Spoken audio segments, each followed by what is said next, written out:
Hello Hello, good morning, good afternoon, good evening to those of and you in dumb time zones good night. or watching it, later.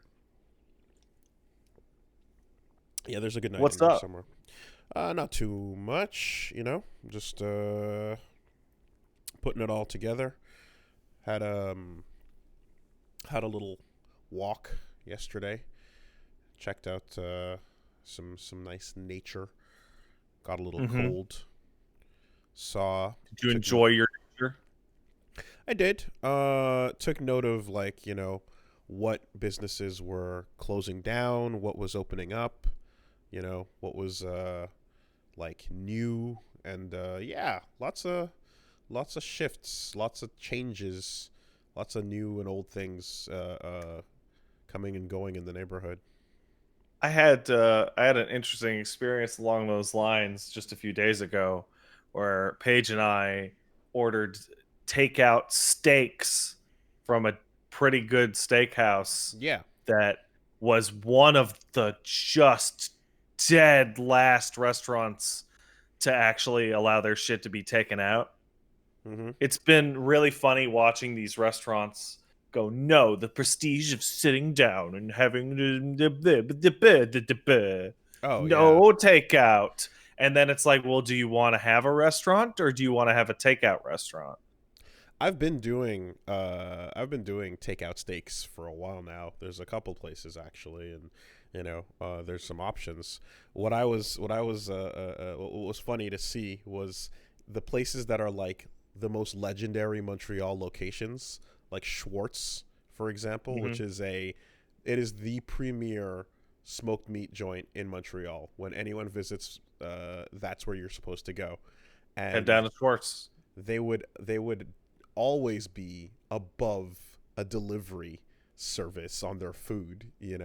They're infamous for letting people line up around the block, and then like they opened up a second location that was just to sell merch right next to it. Yeah. Schwartz was always, it's not a large location. It only seats like, I want to say like 40 people tops. And there's always like 100 people standing outside, and it's always like super packed and kind of horrible. um Yeah, and now that they're no longer above takeout because they want to continue to exist, yeah, wow, Schwartz is such a better takeout restaurant than it is a sit down restaurant. it's great, isn't it? They because yeah, now they're I mean, they always should have been about the takeout, but now like they had okay, well they did have the second place I talked about, like right next door, was a place where they then put a counter in and they said, all right, you can come in and get shit to go if you don't want to sit down. But it's definitely a product of its own popularity where they make the best damn smoked meat, but They like do. they just like yeah, you can't get in, and if you do, it's rough. So uh, now that you can get it to delivered to you, like it's like, oh, that's perfect, you know. Especially Um, considering that type of like restaurant location is what I can only describe as a conceivable COVID explosion site. Like the proximity of the booths and everybody filing in, you mm. can't eat through your mask and all that crap. It's like, man, that thing is fucked outside of takeout for the foreseeable future. I also noticed that on their delivery menu at that Shorts, they've added the fuck it do it yourself option, which is Hmm. basically like, give us $50 and we'll give you a loaf of bread in the bag, a container of mayo, not mayo, of mustard, a jar of pickles, a fuck And ton of some meats. coleslaw, and like 2 pounds of meat. 2 pounds of the smoked meat, and they just throw you the ingredients and go, make a fucking picnic, get out of here, you know. Um, yeah. So hey, that's the way Shorts is meant to be experienced in the comfort of your own fucking home. How about that? Um, It's pretty nice. yeah, no, but Silver it was linings, people. Silver linings. but it was interesting, just again, like observing and seeing how things are going, and I think I told you about, like, the wedding procession back then, and Oh then yeah. Well, obviously, since then we've been put back onto high alert, and now Hooray. the streets are quiet again. And Hmm. now I don't have to feel a little bit like weird about like just kind of crazy looking around, going like, what is wrong with all these places and people where they just don't give a fuck? Like, what's up? It's like, no, it's kind of like, okay, this is what's to be expected. So basically a lot of the behavior I was seeing beforehand then led to what we have now. And because there was some Hmm. sort of conclusion, it's like, okay, well, this does make sense, I suppose. This is what would follow what I saw. So, yep, yep. New restrictions coming to the city in a couple hours. Oh, today. Yeah, today, 5 p.m. They're going to be Any like, this shit is closed. This shit is closed. You're closed. any anticipation about any reveals? Any They're reveal? likely going to ban all group gatherings everywhere. Okay, because there's nothing like a good reveal trailer. Unexpected, you know. It's Um, basically, I'm expecting basically it'll be as much lockdown as they can possibly get away with without closing retail stores. okay. Well, whatever. We'll see what we got to do. But yeah. I'll just keep being in here. Uh-oh. Oh, man, this dog is getting fatter every day. Holy shit. Okay. So I had a week of stuff. Hit me with your week of stuff that you had on Woolly Versus. One, See what I did Tsushima there? is now done. Hey, congratulations. Got What the the? con. That was nothing like a vocal trigger. But anyway, the yes, so Tsushima done. The finale of that game is fucking strong. Fucking strong. Really, really, really enjoyed the final play on that. And I feel as if like some of those like there's I don't want to spoil it in case anyone is going through, but like right before the final fight there's a game mechanic that gets used in the best possible way. Do you know what I'm talking about? Hmm. No, I Right. don't. I Okay. got to the winter area and then put it on the shelf for whatever reason. Gotcha. I think something else got my attention. Okay. Well, you're gonna be you're in Act 3, so you got some place to go. But there is a there is a moment around the final fight that they just kind of throw in a little extra something in there, and it was really really cool. I really appreciate like how yeah, it kind of comes together in a really beautiful way, I think, and overall in the end you're like, this is great, and this is paying homage to Kurosawa, but it's also going its own direction and doing its own thing. Hmm. And I think yeah, it really does kind of, it doesn't overplay its hand when it comes to some of the relationships with the characters. It doesn't like push things over the top for the sake of being movie like. I think some of the people that you kind of work with, and everyone's got their grievances, but overall, like, you're left with a pretty realistic depiction of relationships, I think. And you know I think the I way, think that's probably true with only one possible exception, yeah, which I've not personally seen myself. But when I heard somebody talking about it, I couldn't believe it, and it's my number one reason to go back to the game is to finish hmm, the Ishikawa Sensei fucking quest line mm-hmm. and be like, can it really possibly be that bad? Can it get any worse? You're halfway through it and you're like, can I hate him anymore? And Sucker Punch is like, that was an hors d'oeuvre. you know yeah, you can find more ways to hate him. You'd be surprised. It's kind of amazing. He's It is. He's so the worst. But I do appreciate that they make him a douche from the jump, and like it digs further in, and it's like your first impression where you're like, he's a little rough around the edges, but I'm sure nope. Nuh-uh. My first impression was very negative. It was very negative.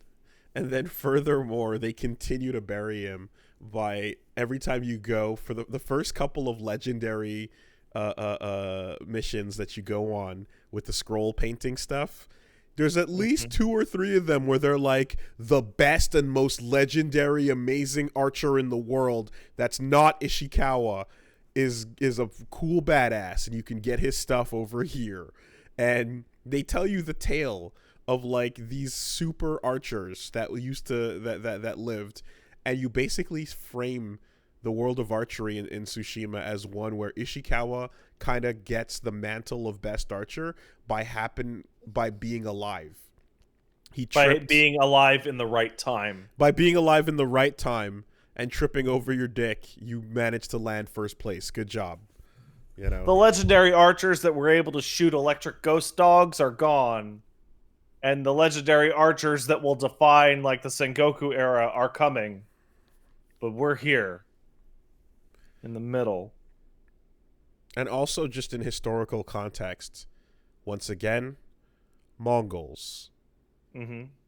The thing they do good is knock and shoot the arrow from horseback, from super far away, and fuck you up every time with super duper heavy bows.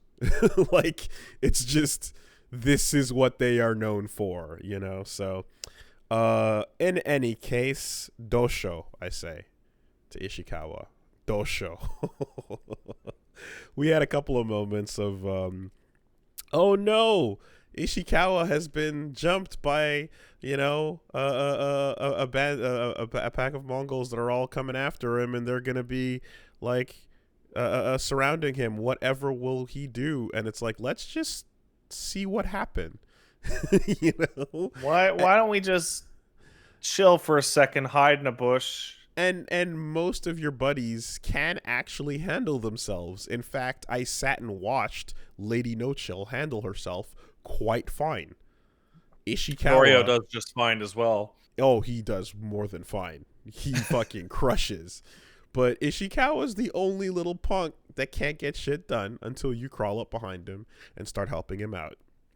So, yeah. The way of the bow. It's the way of the bow, Wooly. You gotta. If you're in Act 3, you know, I'd say just press ahead, you know, and I don't know how your cleanup feelings are, but like, considering you can always clean up after the fact, you know, I'd say just wrap that story up, see how you feel. So that comes to a conclusion that is very satisfactory. And then with that opening, I was able to then sit down and play through MK11 Aftermath story mode.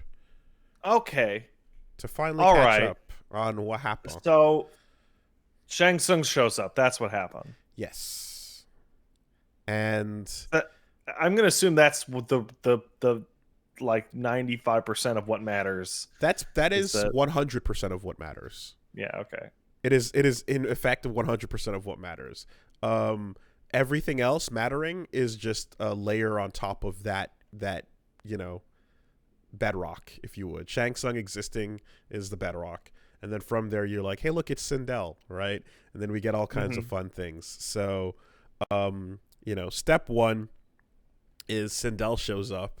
And obviously, with that, we get the newfound interaction of Sindel and Shao Kahn, power couple.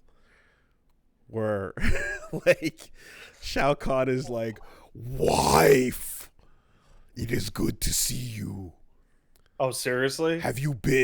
Are you super impressed by the skulls that I crush, wife?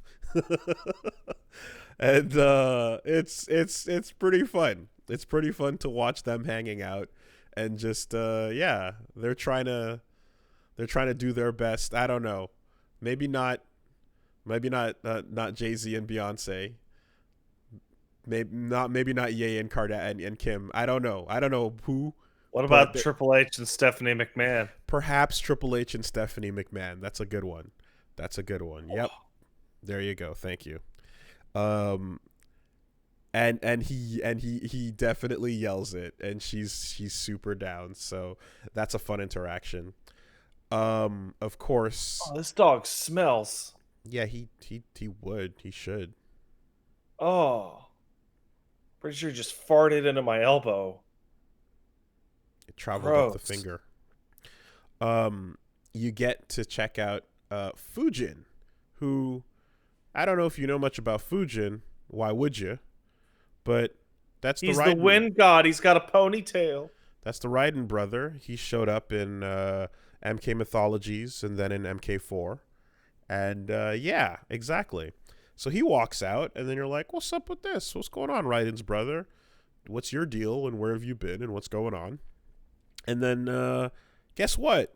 Turns out he's the not dick Raiden. He's just What? better Raiden. He's just chill riding. He's chill Raiden. And everyone's like, oh my god. Yeah, we'll take more of that, please. Because the dude whose entire plot always revolves around him losing his cool and attacking Liu Kang because he's holding the fucking thing and getting all uppity. It's like, yeah, his brother's way more chill. And Raiden has, like, over time become a complete failure. and the plot has Like, revolved around it. The plot has top leaned to in. bottom. And you know, the whole aspect of him being like mind controlled and shit like that is always a part of it, of course. But it doesn't change the fact that, like, you know, from the jump, ever since we saw like the Dark Raiden days and stuff, it's like, okay, yeah, his whole deal as the mystical mentor, like connected to the gods that can, you know, give all the combatants like the will of the elder gods and tell them the way. It's like, yeah, you've just gotten more and more like rigid and assholey and sort of like untrustworthy, you know, as a source of divine information. It's still like, why did you send the shittiest message you could back to yourself? That could have meant anything.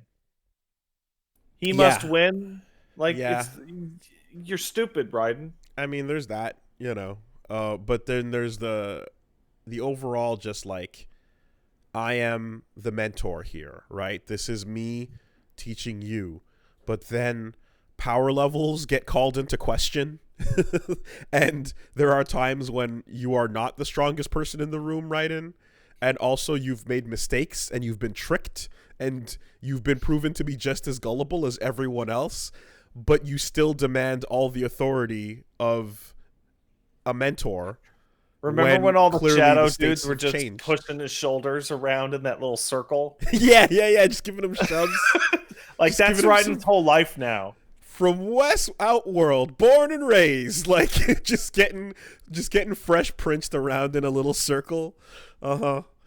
Waiting for him to get picked up and spun around on his shoulders, you know. I remember when we saw that, we lost our minds. It was the funniest thing in the world.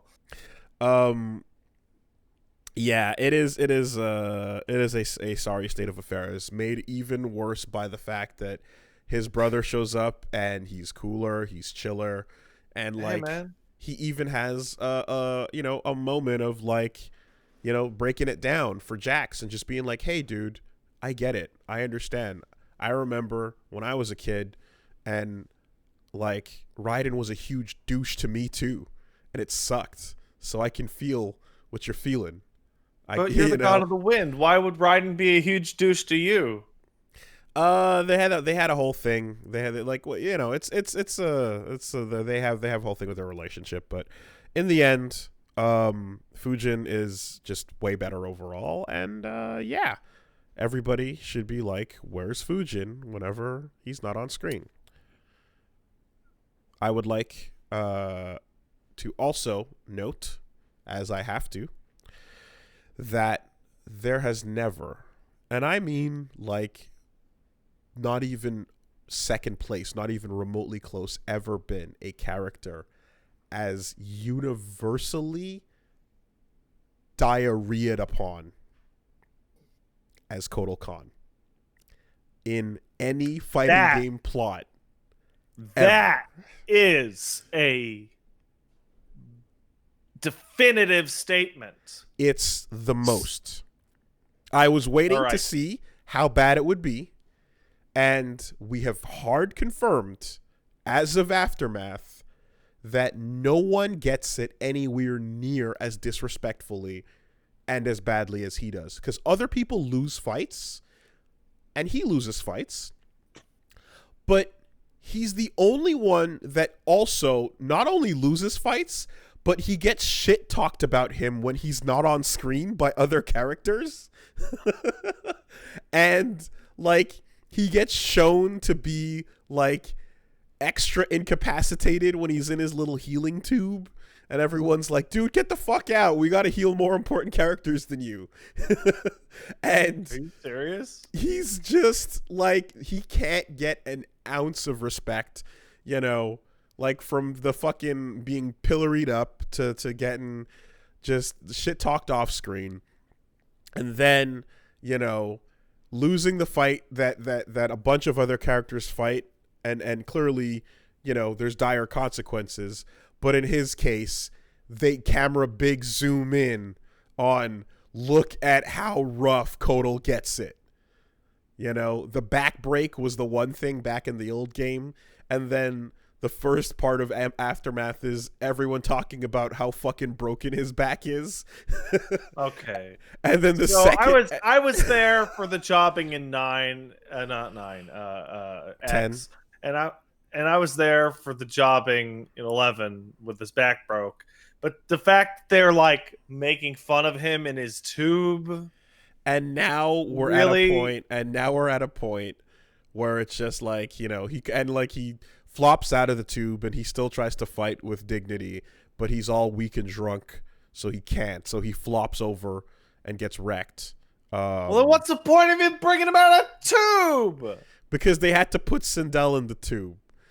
But anyway, and then Sindel sucks. Yeah, but she's more plot important. You know. Now, to be fair, he gets completely dunked on by none other than Shiva, who, I don't know if you've seen her in this game, but she is a cute, and she makes the heart go doki doki, and she needs to be protected. Doki Shiva MK11. Shiva is great and needs to be protected, but not really, because she can do it herself. She's a fucking World of Warcraft orc now. She's great. She's great. She's just straight up a World of Warcraft orc. That's really funny. I saw her as like a Bowser's daughter kind of look, where you get the horns and the mohawk, and you're like, yeah, you can't unsee it. It's right in there. But yes, considering old Shiva to new Shiva, the glow up has never been more powerful, and I'm all about it. I'm very, very happy with new Shiva. She's great. And yeah. Anyway, Kotal gets fucking wasted, and then the camera like zooms in on it, and it's big like 3D hold it up for everybody to see it fail. Kotal moment, which only him, you know. Only him and people that like are cameo deaths, like the heads that get tossed by Aaron Black's intro, or like the Crypt Keeper, you know, like a bunch of, or Crypt Guy rather. It is a level of fucking pain being a Kotal Khan fan, and that's all there is to it. Why is it like this? I made the mistake of liking a Mesoamerican Aztec warrior who seemed pretty cool. And why did they make this cool character just to horribly stomp his nuts? Well, because he gives you the energy that you get off of characters like Sagat or Wamu, right? Big evil, but big honor. Oh my And god, they kick his head down the fucking and Jesus Big Christ. Evil and Big Honor like often go for the strong second in command that gets betrayed, and it goes how it goes. But I like those characters. I'm down with that. That's fine to me. But like, it's one thing for them to get like, betrayed in the show or in the story, and then like everyone goes, "Oh, you asshole." Like that guy he had his own dignity or whatever. But in this game, like the world and the camera are just like teaming up to dunk on him and just pee all over his grave. So anyway, someone says it's kind of like Worf. It is very, very, very much kind of like Worf. Okay. Like Worf, and so you're not super familiar with TNG, but I mean, I've seen random Worf and- episodes on back when I was a kid. Yeah, but you got to see the whole picture to really feel what I would call the Worf problem. Worf is established. He's a Klingon. He's fucking gigantic. He's super strong. He's a great warrior. He's incredible, right? So when we have a big scary monster or a person who's particularly good at fighting or whatever, we show that Worf is beaten by them or can't do it or whatever, right? And to show, oh man, this guy's so strong, right? Mm-hmm. Except they do that like actually 100 times. To prove how strong the threat is. Right. They can't brute force it. Like Worf gets to show off in TNG.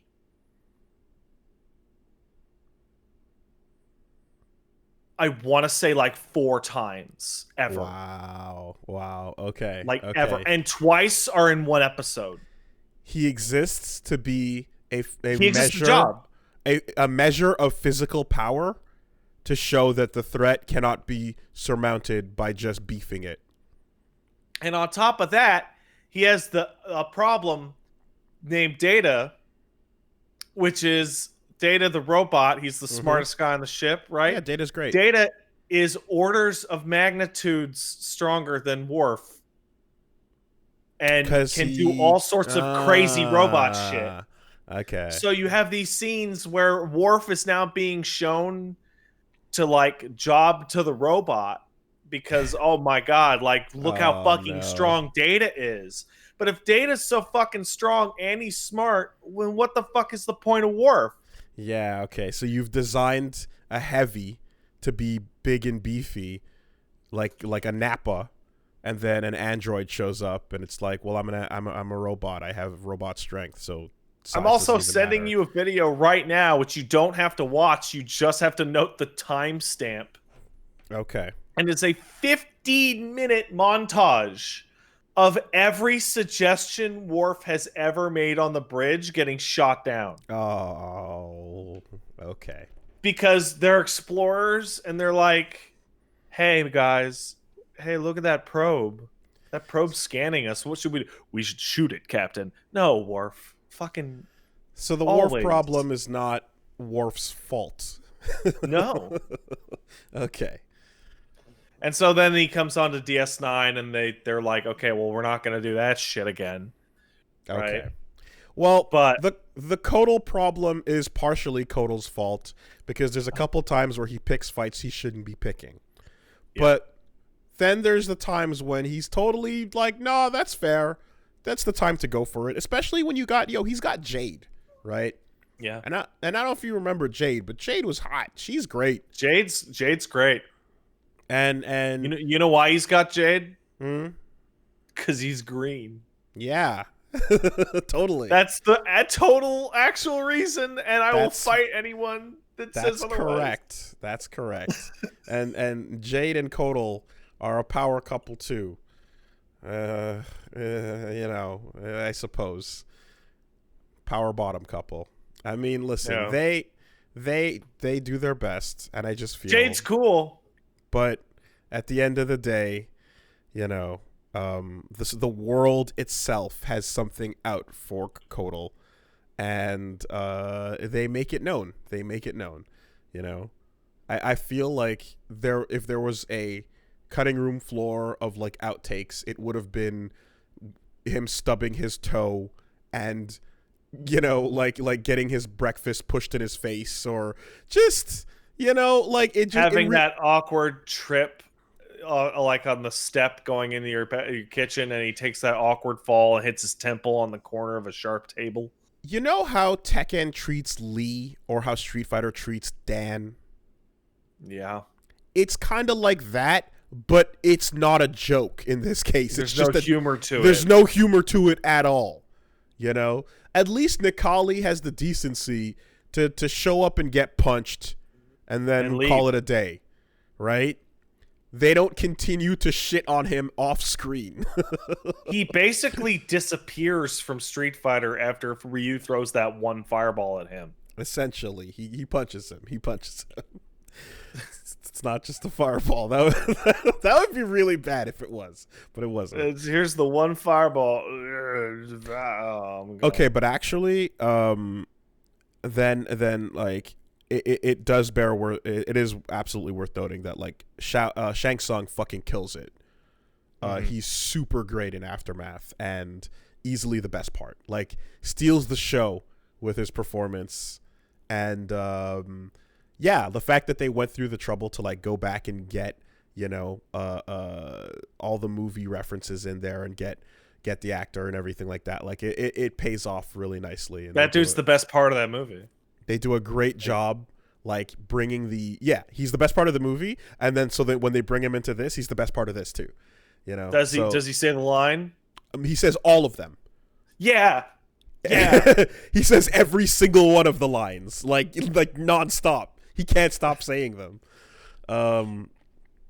So yeah, it is really, really great. And overall, I was like, fuck yeah, Aftermath. That was good.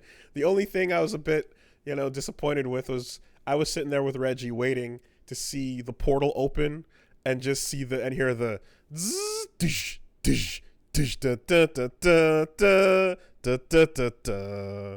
But it never happened. I wanted to see who can we call in this time of need. And RoboCop and Joker come walking out, and then Spawn flips in behind them. And then Sting. You know, Sting comes in too.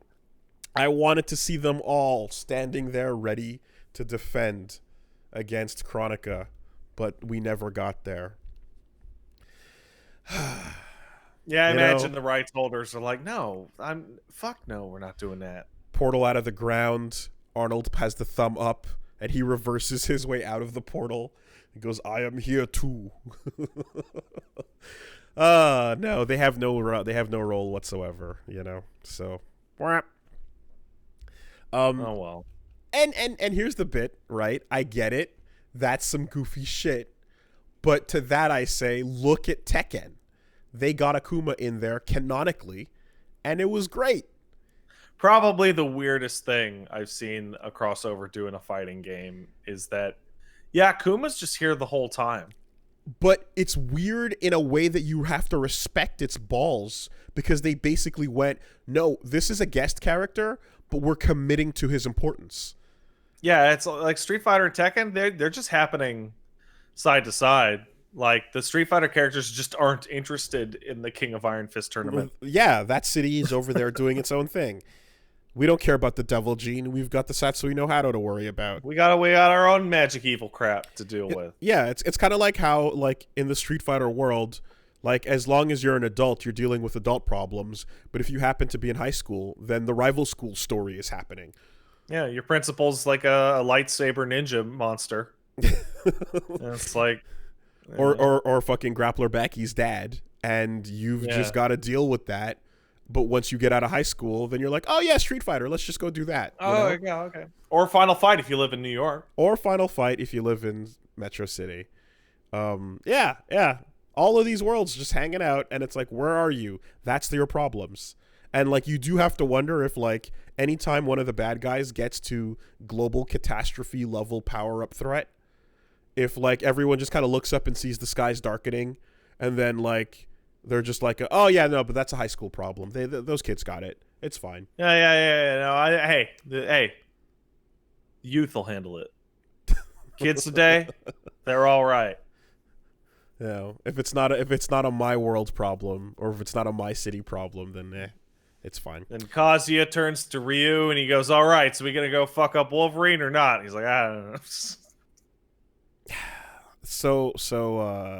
Yeah, I don't mind after Akuma. I don't mind the commitment to a guest in the plot, except for the part where if the future requires that guest to be referenced, but the legal has not been worked out, then Mm-hmm. Because what happens if you have to talk about what happened Tekken 7's events, but Capcom ain't on board anymore, you know? I don't know, man. They're cool. Some games have just done things like make reference to the character, but like they just refer to him as like, oh, the Oni, you know? They would just say like, oh yes, the demon that was summoned by what's her name? Yes. You know? Yes, the like girl. There's a point where fucking whatever, Heihashi's wife. Kazumi? Yeah. What? Yeah. So they would just refer to it like that or something. Kazumi, nailed it. Dizzy gets referred to as like the Maiden of the Grove at one point just to avoid legal issues. So, you know, that's how they figure it out. It's good. Aftermath is cool. And it ends on a very fun okay, I had predictions about where MK11's story was going to go based on its ending. Seemed to be like big reboot time. Humongous reboot time. Let's go back and rewrite the universe, and we can do anything with any time and bring in an all-star cast or not, or new people, what old people. Just reboot the whole series, right? Felt like that was what was going to happen. Then Aftermath kind of goes, maybe not. But then it does end on a cool little stinger, where, like, you know, well, whatever, slight spoilers if you didn't go back and see it, but like you get to actually see the great Kung Lao. So that's fun, and we can see where that goes because that dude's strong. Yeah. So caught up a little late on that, but it was a good time. Is he really big? No. Okay, then I'm looking at the wrong thing. He's just a cool Shaolin monk. Okay. And then maybe we can get man. Shaolin monks too. What if the next Mortal Kombat is like the ancient one, and there's Scorpion's great grandfather, Scorpion, in it. Just these ninja clans have no originality whatsoever. It's gonna be reverse Tekken. Yeah. It's going to be like, look, it's me, dude, Coldman. The Shirai Ryu and the Lin Kuei absolutely are gonna have those same names, just going back in time, and it'll be like, nah, shut up, though. It's whatever. There's a scar on a different eye. Oh, don't worry about it. So that happened. Teppen got a big update. Did it? Yeah. They added some new shit. They brought in a whole bunch of Sengoku Basara. Oh, yeah. Which is interesting to see, like, the implementation of some of these characters. And it's like, how does Oda Nobunaga fit in to this crazy, chaotic card crossover world? Well, he's ambitious. He's very ambitious, and that ambition shows in the way his card is used. But they also dropped Amaterasu into the game as a playable character. So I was like, oh, fuck, that's a fun one to put in. That makes perfect sense and should have been there earlier, to be perfectly honest. But Ami's in the game, and Ami's pretty fun.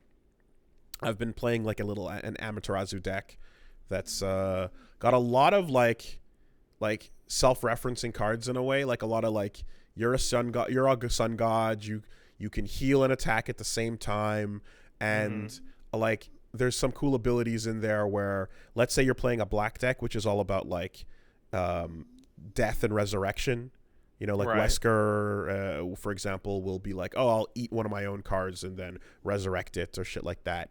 Mm-hmm. Amaterasu has things where it's like it'll kill.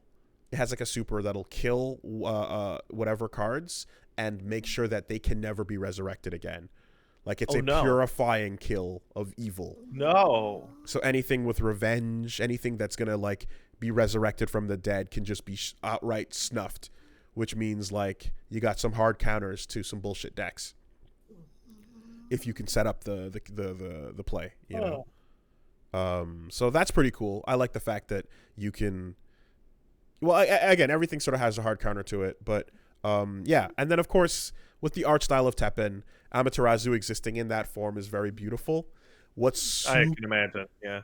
What's crazy though is, do you remember the art style of all the other characters in Okami? Yeah, I do. Yeah, they got the moving. I don't even know how to describe it. The moving bouncing art, heads, the bouncing heads and shit, right? Like the. Mm-hmm. So now that doesn't work for this art style because it's too realistic and detailed. So all the characters that you've seen in Okami exist in card art form as real people with faces and lighting and like detail. So you get to see all those characters as if they were like just like anime characters, like, and they didn't fuck it up. They didn't fuck it up. It actually It's like so weird. It is weird, but it works. I didn't mind it. Like, you can go see some of the card art for how they made it fit in, because there's a lot of that.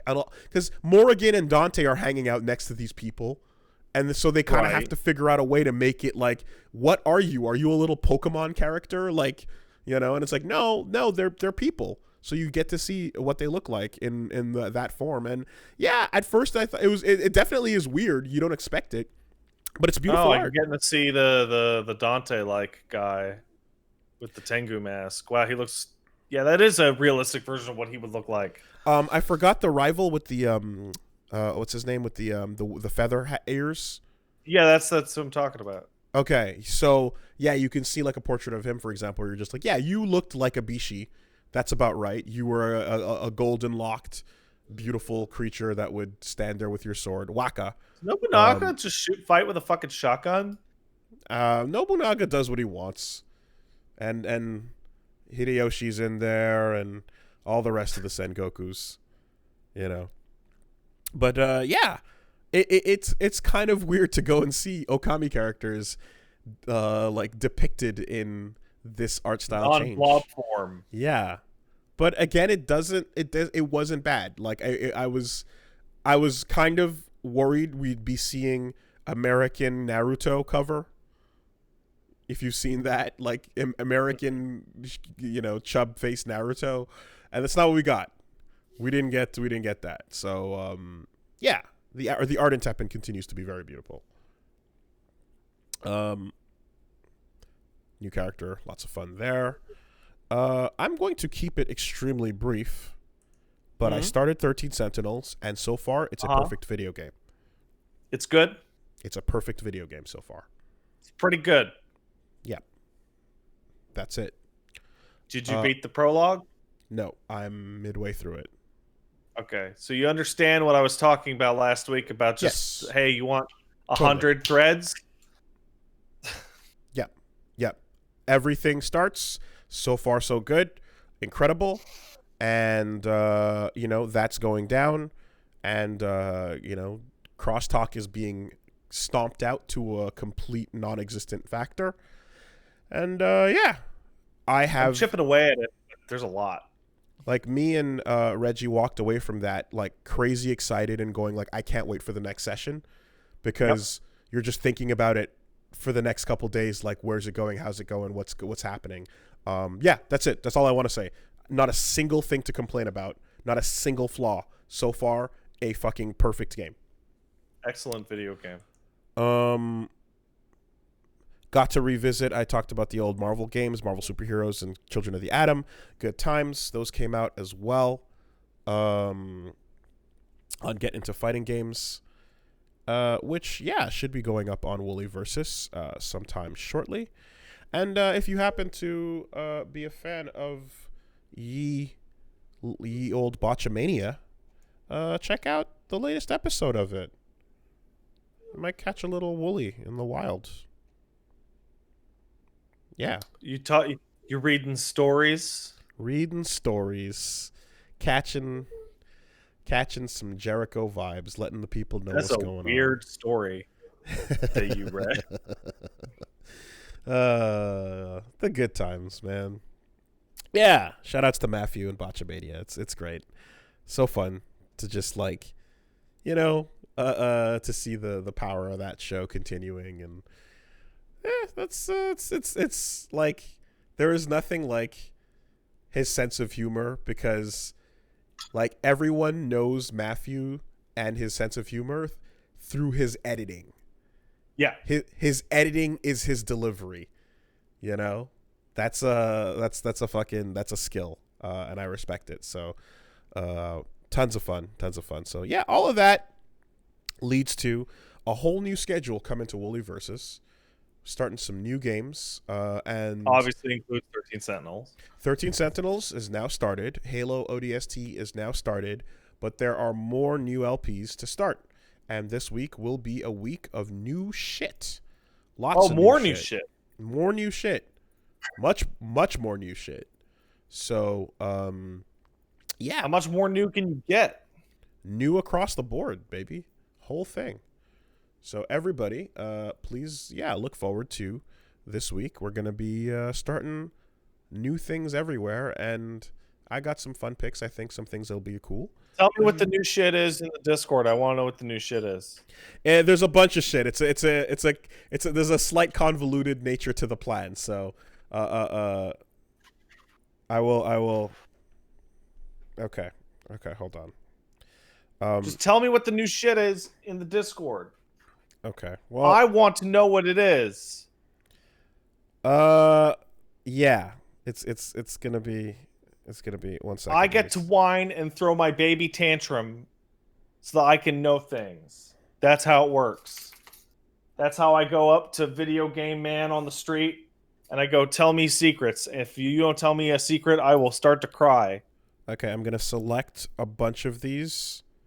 And they're desperate to get away from me. I'm just gonna drop like a bunch of these things here, and these will be in short order. All right, what do we got? Okay, I'm gonna read these out now. Hey, fuck you! There's some fun stuff in there. That's a bunch of new shit. Some fun stuff. That's coming. A bunch of new shit. So there's a couple of those that are good. Yeah. There's one or two I don't even know about. Okay. That's good. Now I know the secret.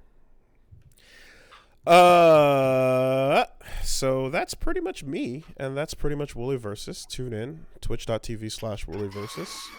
Oh, pardon. Sorry, Wooly. Don't mean to cut you off with this coffee noise. I asked for that coffee. No That's worries. my bad. No worries. So we are going to be doing all that. Where's that? So in case the coffee destroyed your channel name? Over at Wooly Versus, Twitch and YouTube. Also, if you got a chance to, you can check out the latest WWFIO, where we talk about the QA stories, and some people are like, oh man, you guys talk some shit about some real people in there. Like, is that okay? And it's like, well, if the person was fired for sexual harassment, I don't feel bad talking shit about them. So, yeah. That's how we do it. So check that out too. What's going on? What's going on with me? Wooly, do you want to talk about Genshin Impact? I would love to talk about Genshin Impact, because I, peripherally, for a second, you had me in the first half thinking that you were about to go down the gacha hole. Mm-hmm. But then it seems like you pulled up after doing the math. Mm-hmm. But you did the math, which implies that you were about to, because you need that math to feel good about your purchase. It's actually the opposite. But let me go down the narrative here. Let's go down the story. Right, so I'm gonna get me some caffeine while you go. Yeah, you go ahead and do that. All right. So last week, 2 weeks ago, we did an ad read for Genshin Impact, which I went, huh, isn't that Chinese thing with the fucking Breath of the Wild thing? What the fuck is that? But so then I went, oh, thank you, darling. That's very appreciated. So then I went and took a look at it. Oh, that's a fantastic coffee made by a loved one. Thank you, darling. Fuck off. Oh, that's my girl. All right, so, and I said to myself, I should check this out because everybody on my timeline will not stop talking about Genshin Impact. My friend Emin won't stop talking about Genshin Impact. Buttons won't stop talking about Genshin Impact. Even people that like it's all over the timeline, right? I'm sure it's even been all over your timeline. Nonstop. It's crazy, right? So everyone's excited. So then everybody's downloading it. It takes forever to download. I'm like, fine, fuck it. Should I I'll download it. After they removed the thing. Well, no, wait. You're skipping the step. So here's the part that really made it extra ridiculous for me. Everybody that plays Warframe got in on this. Because of course they did. Free to play. Because of course. There's a direct link here, right? So I got DK and fucking Sarah Tsang and Miabyte and all these people on my timeline going, oh, can't wait to hit those fat rolls. I'm like, okay, well, I gotta check this game out. So I start to download it, and in the middle of downloading it, somebody's like, hey, bitch, this is Sunday night. That shit has that kernel anti-cheat that stays on your computer forever. And I'm like, fuck. And then I mentioned that on the podcast last Monday. And then within minutes of me saying that, they patched it out due to complaints. Yeah, I feel like it was either later that night / the next morning.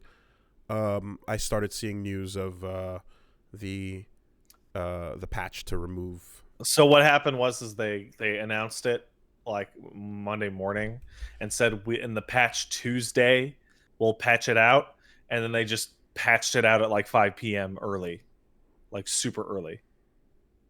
I'm like, okay, well that's a good start. All right, let's download Genshin Impact and check out what this game actually is. So would you like to know what Genshin Impact actually is? Hit me. It's a really, really good Breath of the Wild styled action RPG with considerably more in-depth combat mechanics and considerably less in-depth puzzle mechanics. And waifu buying. And Chinese gambling. Buyfus. Buyfus. That's right. Buyfus. Buyfus. There it is. You did it. So, the question then becomes, this is a free-to-play game. It's actually incredibly impressive. I've been having a blast with it. But what about the Buyfus? Right? How many Buyfu do you need to buy for your Laifu? Well, the answer is technically nothing. Right? Oh, you can grind it out? No. So here's the game structure in totality, right? And if this is confusing, it's because it's meant to be confusing. So when you play the game and open chests, do dailies, run dungeons, etc., right? You have the chance or guarantee of getting a certain amount of primogems. Sorry, primogems. I think it might actually supposed to be primogems. But whatever, right? Well, they say you had your party of 4, which they give you, by the way. They do actually give you a full party, and it's a 4-person game. The characters in this game work like weapons in DMC. You hit the D-pad to switch them, kind of thing. Are they all fighting and you switch between them, or you switch into them? You switch into them. Okay. So you'll do stuff like you'll have Xing Lang, and you'll throw out like a little bear that shoots fire, and then you will switch to Venti so that you can fire like a wind attack through the fire, so it becomes a fire wind attack, that kind of thing. And other than that, it has like a 5-hit combo, a hold button combo, an element button, and like a super, essentially. But it's the combinations between the party members and the uniqueness that actually makes a combat system. It's no Devil May Cry, but it's a hell of a lot more in depth than something like Breath of the Wild. It splits the difference on that, I would say. So say, okay, I'm gonna play my game. I'm gonna do my main story quest, and I'm gonna explore and find all the teleport locations, and then I'm gonna do my dailies, right? So the dailies give you 60 of the primo gems or whatever, and then you get a couple from the chests here. And let's say you ended up earning 100 premium fucking gems, Yes, pachinko balls. Pachinko balls, right?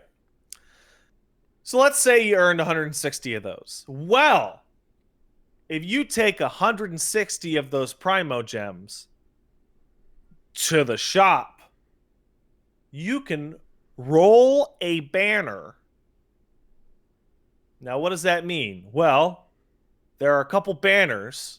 One's limited time, one's not limited time.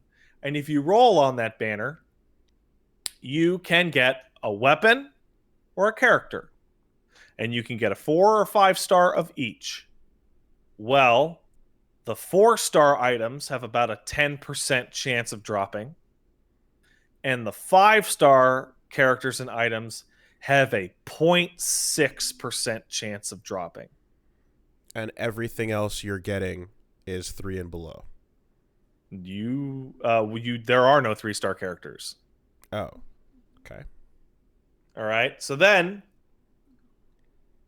they go, okay, well, that would mean you'd need to spend almost $600 to probably guarantee getting the character on the banner that's 5 stars. So what we're gonna do 0.6, you said 0.6.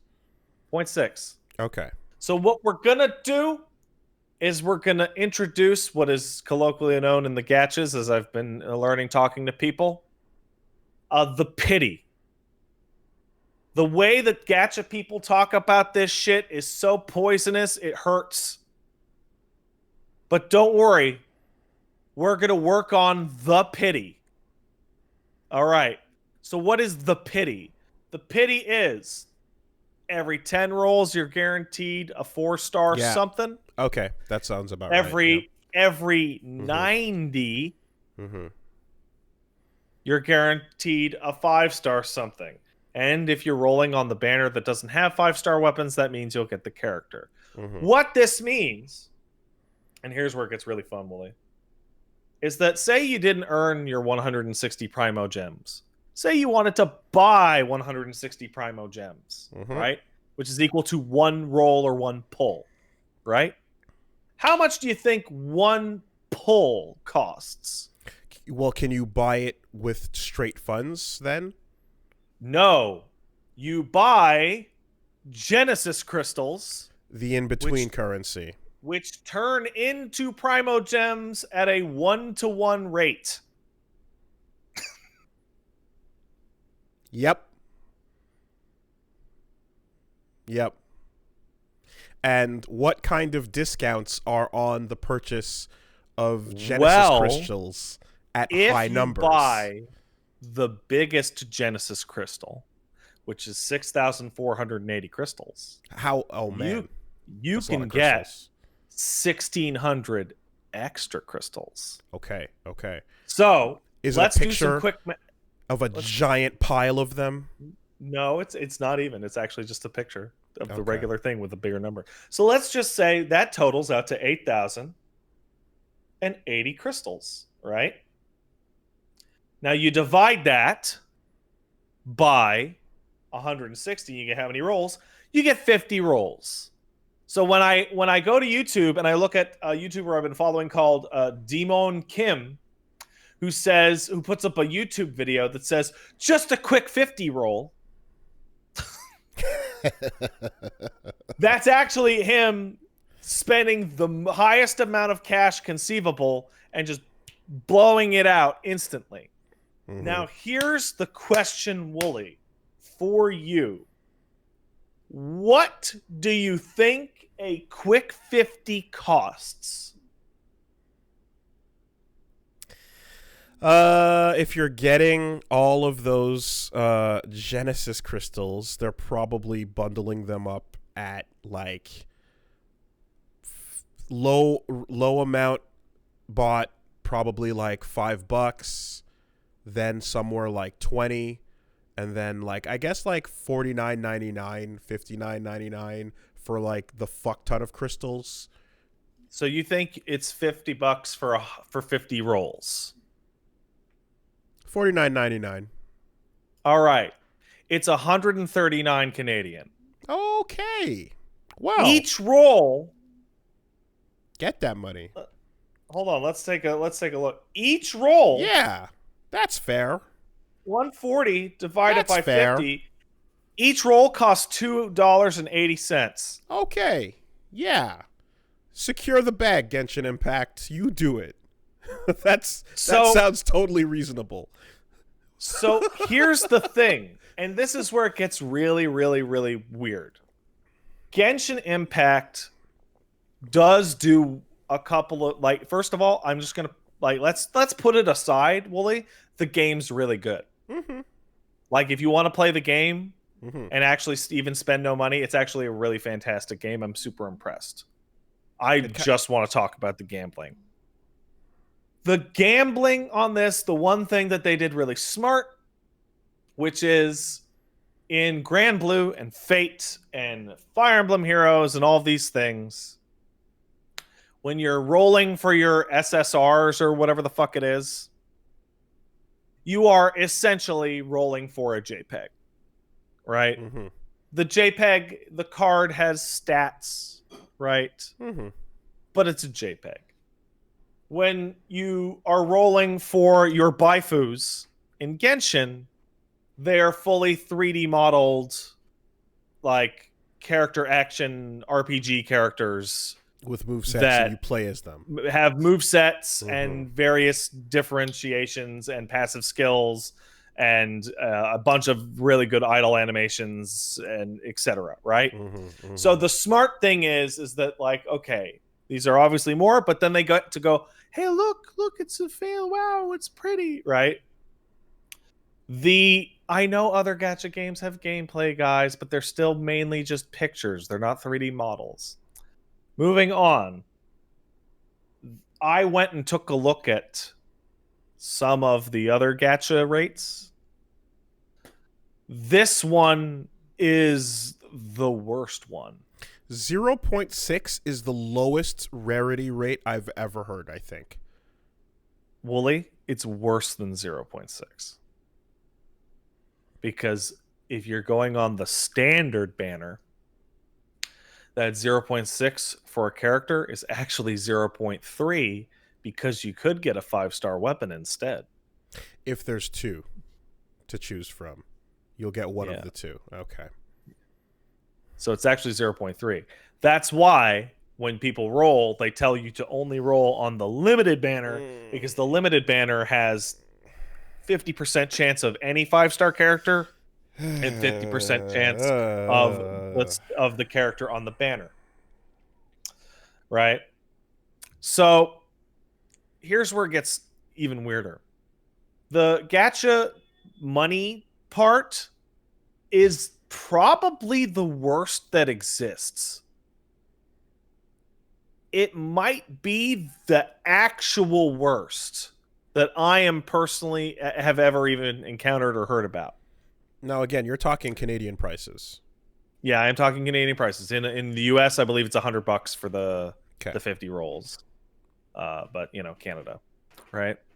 So, like, just the worst on the gambling side. When you look at the stuff that is not the worst, you look at the stuff that you actually get in-game, it's actually one of the most generous. So it's this confusing mix of, considering it's like the most aggressive money-grubbing gambling ones, right? you would expect the game to horribly punish you if you don't pay. But it's actually kind of fine. Like the free to play experience on this game is much better than the last game they made that also had these mechanics but with better rates. Honkai Impact. Yeah, that would be Honkai. Okay. So they're basically like they're they're doing they're absolutely feeding the shit out of all the minnows, and they're tossing more food than anyone could really complain about to the biggest, fattest whales. But the whales are getting murdered and slaughtered. Big whale massive meat. Kills. But they're big whale meats. But all the guppies are getting fed at the same time. Pretty much. Okay. All right. It's kind of weird. Like the people are talking about Honkai Third Impact. Honkai Third Impact had weird shit in that the gacha was required to be able to get like super far into the game because you needed specific like builds and specific characters to essentially beat it. But this game doesn't do that. So Christ. Now, to go back in the story, right, there's a direct link between Warframers and this game based on the type of game it is. That's Warframe correct. people, from my understanding, are used to getting a pretty fair bargain on how they're treated. So my guess is that Warframe folks would be very upset with the bullshit, providing you care about what it's offering you for that insane price.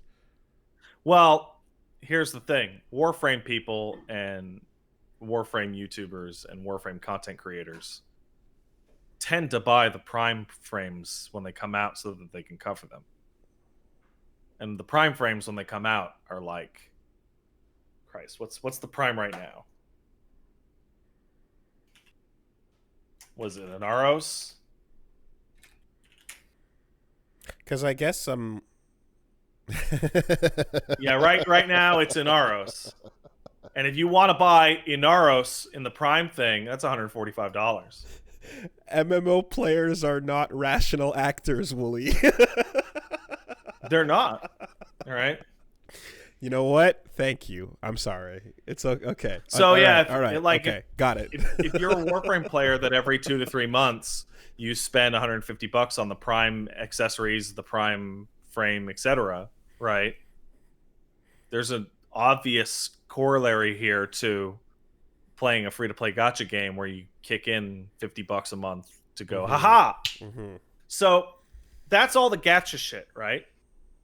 There's more. This game has like 9 types of monetization. All right? There's a battle pass. Of course there is. Okay, yeah. Now what the battle pass gives you items, is cosmetics not as you level. Rolls. It does not give you rolls. It gives you like 4 or 5 rolls total. Most of what it gives you is in-game currency, experience, etc. The battle pass is not good. But no one wants rolls with a battle pass. Don't you want guaranteed shit that you can see? With Fortnite, the big reason that its battle pass is so successful is that if you actually complete the battle pass, it pays for itself. Yes, I understand that. That's the final cost benefit, right? When you weigh it all out.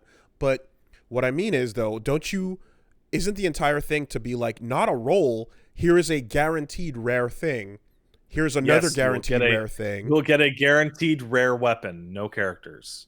Which is like, okay, so that battle pass is terrible. It's kind of awful.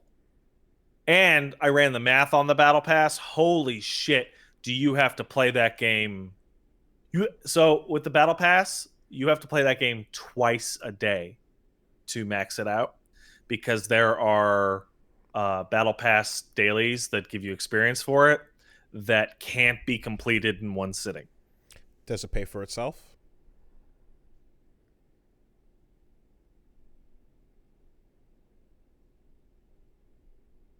If you complete it, Yes, but if you complete it, that means that the only if you pay the $10 one, do you get more than 3 rolls? Okay. It pays for itself in rolls. Well, how much is it? Barely. It's like $10. Okay. Because here's the thing, right? I also don't like that like statement in the terms of I understand how it works and what it means, but you're playing under a different mindset almost. So it's not if you're playing hard anyway, then it ends up like just being what it is. If you have to like commit to further than comfortable amounts of play, then it ends up kind of not being a great experience that you're paying And for. so this is where I come to the actual final part of the monetization, which is a daily login bonus. And the daily login bonus is really simple. It's for us, it's $7, and for everybody in the States, it's $5. And what you get for that is if you log in every day for 30 days, they give you the Primo Gem equivalent of 20 rolls, which is about $60. Okay. And that one, if you were to buy anything, is the only thing to buy. Because that actually works out so that if you do your dailies and log in, you get enough for 1 roll every day. Okay. So I haven't done the math on Teppen, mainly because I haven't had to, right? It's probably not nearly as bad. When I pop in to play a couple games while I'm listening to like a podcast, eating some dinner, I'll jump on, mess around with my deck, play a couple games, do some practice and try to set things up, right? And I'm getting like a daily thing on that. And for the most part, just based on the nature of the game, I suppose, right? I think I've explained this before, but I see a lot of the pay scheme that you're describing in the shop. I see the crystals and I see the cards and the tickets to get packs and all this stuff, and it has the pity system bar where it says like when this bar fills up, you're guaranteed a rare. When this bar fills up, I like that it's a bar. You know, it's you see a bar fill up and it's like, oh, you're and then or an epic or a hidden card or whatever the case is, right? But like I've been overall, my experience has been I have too much shit that I don't really care about because I'm not playing those decks or using those packs. So what I often end up doing is just I'm sitting on way more currency than I need. And then I will make a deck, and when I need to switch out a card and forge a new one, I'll just go spend a bunch of these free packs I've been sitting on, and then turn all of those duplicate cards into the currency, and then forge it. But I'm basically way too rich, and I've been that way for a while because the way I play is to not have a large collection, but just to pick a specific build and try to work it and tweak it, you know? So I haven't had any of this kind of issue. So it's this really interesting thing where they give you your main character, an archer, an ice guy, and an electric witch MILF lady, and you can easily play through the whole game with those characters. Free to play with absolutely no payment. But you know what they do? They go, hey man, you're gonna go on this mission. You got to infiltrate the abyss mages. You're gonna do a bunch of combat, and you know what?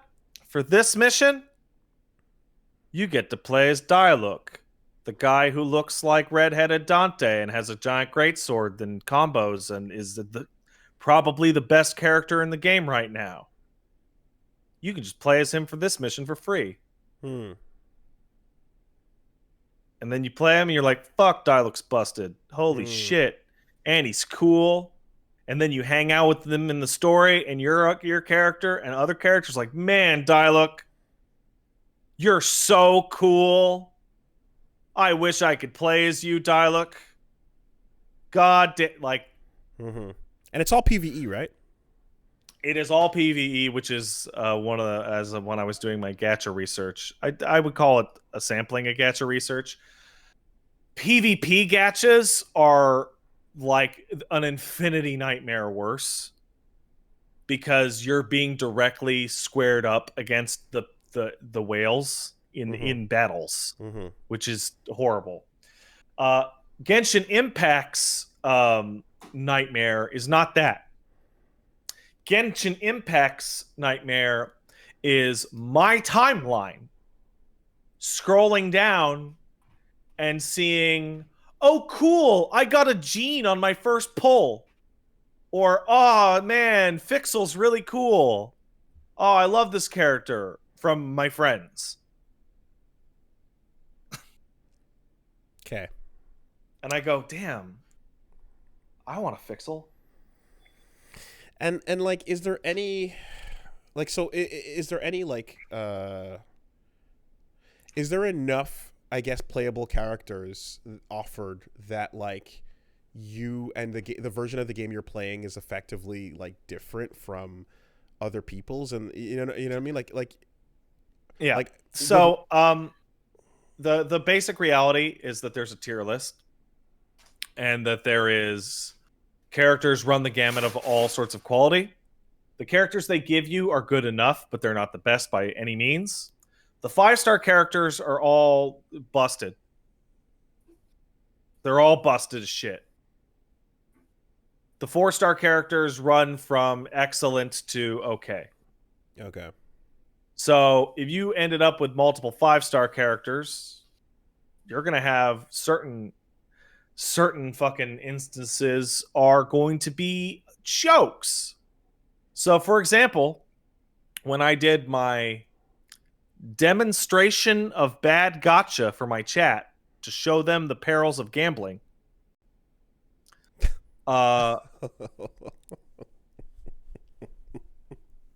did you know you can go through $140 in that game in 13 minutes? Now you do. You know, that is a really I took the hit. That's a really generous move, honestly. I took the hit. You spent the money to show how bad it can get. It gets real bad. That's a pretty noble move, I gotta say. Like, so $140 is a ridiculous ripoff when a game comes at you with a digital deluxe version to say, that's hey, right. get all the extra skins and shit. But here, in this case, you took that hit to show. But what if you got double Venti PogChamp? So you want to hear, like, I'm going to sidetrack my own point for a second. Do you want to hear how fucked gacha mentality is? I mean, I'm kind of staring at it. If you look at the chat, a lot of people are looking at me spending that 140 and going, this motherfucker's complaining and he got a double Venti. Yeah, dude. That's still ridiculous. That's still fucked. Yeah. I mean, dude, like the reaction from some people is like, look, you got double Venti, it was totally worth it. Like, no, it wasn't. I mean, that's the thing is like touch your finger and hold it to the wind, and like overall there's a just, yeah, this shit is horrible. But that same person then comes in and says, I got Merlin on my first roll, or whatever the fuck that means. And it's just like, deep down, this is touching something uncomfortable inside of people that is probably better left untouched. And I just, when you're looking at a thing like this where you're like, okay, so Genshin Impact is it's doing numbers. It is quite successful for its launch. It is huge, blowing up, and it's one of those things where nobody paid attention to it because it's a Chinese gambling machine. And why would you pay attention for a Chinese gambling machine? And the answer is, oh, because the lights on it are actually really pretty and it makes really fun noises when you pull the lever. If it's a fun enough game, yeah. If it's a good enough game on within what's going on. So my buddy, I have a friend of mine who hates gacha. Got in, paid the $5 for the login, and he's like, and I will not spend any more money until the game either stops me, and then I will probably stop playing, or it has convinced me that it is worth essentially an MMO subscription of $15. If you are free to play, the gacha is such a ripoff. You just roboted, sorry. Said if you are looking into getting into this game, I can only recommend getting into free to play or getting that login blessing thing. Because if you get that login blessing thing, that's the only thing on the menu that's not a ripoff, basically. So the way I see this is that it's been introduced into an already like there is a row of MMOs vying for your attention. And look, man, I'm just gonna put Schluters in there. Like they want you to get in there and spend as much time as possible. So I'm throwing them in, and they're all gonna be vying for your attention. And when one is either releases new content which you catch up on and then you're done with things to do, or another thing disappoints you, then you just kind of jump over and be like, hey, I'm holding onto some money, it's burning a hole in my pocket, where am I going to dump it? And it'll be jumping between this and Warframe and FF and so all that shit, Destiny. One of the things that I actually really want to point out, and this is going to sound odd, the version of the game without the battle pass is a genuinely more enjoyable game than the version with the battle pass. Interesting. Because the instant I got that battle pass, I suddenly was hit with timer anxiety. What turned from, hey, I'm going to explore around and try and get these chests and, what's that over there? Became, well, I got to kill 20 of these in a week. I got to do these, fuck it. No, don't get the battle pass. At the end of the 50-day period or whatever the battle pass runs for, if you've earned a shit ton of it, spend the $10 and get all your rewards, right? Are you playing through an offline story, by the way, or like? Oh yeah, what? Totally. Yeah, this is an offline story, right? This is there is a progression. Right. It's a normal game that you're going through, isn't there? So here's where So I feel like I've made my case for like don't spend the gacha, don't do it unless you're making content, which means that it's a write-off for your taxes because it's a business expense. Whatever you need. Unless that is the reason, definitely don't. But let's talk about the game. Yeah, no, it is always online because it has to make sure you don't cheat your gachas. But the servers are rock solid. I haven't had any problems. I would call it an offline story. So far, I have enjoyed it a hell of a lot. It is very Breath of the Wild inspired. There is a lot of wandering. The main quest is actually pretty good and interesting. And at some point, it's going to be beaten and done. And then they'll put out, I guess, a new country. Sure. Yeah. Okay. That's how they're doing it. They have their 2 countries in the game right now, which are their 2 maps essentially, and then they'll put out a 3rd map and then a 4th map, etc. Okay. Yeah, I just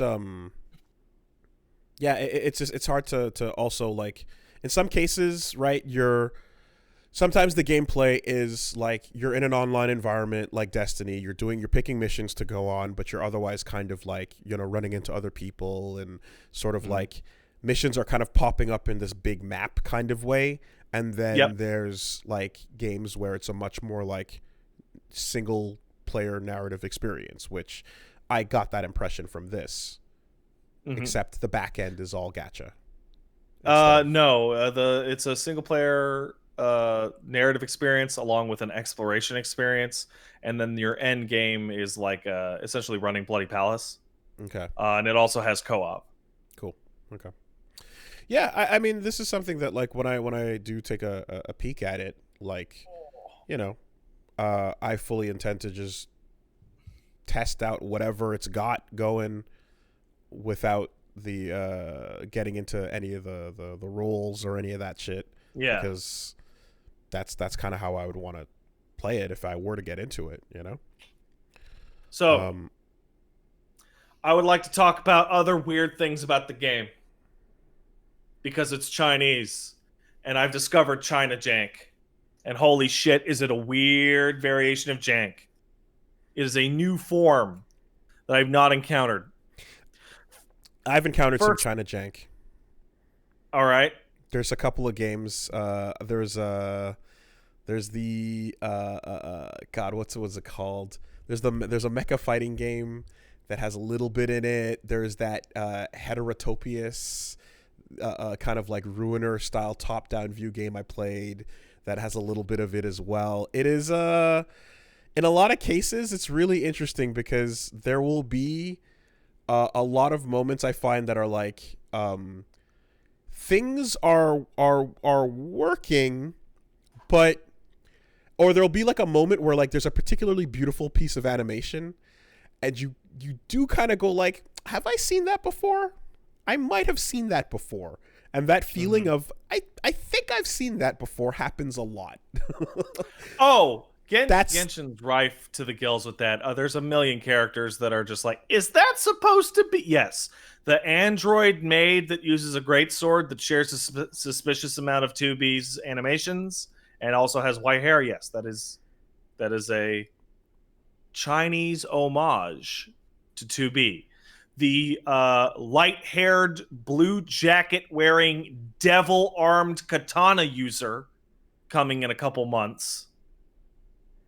Yes, that is supposed to be Nero. PSO2 went harder. Right.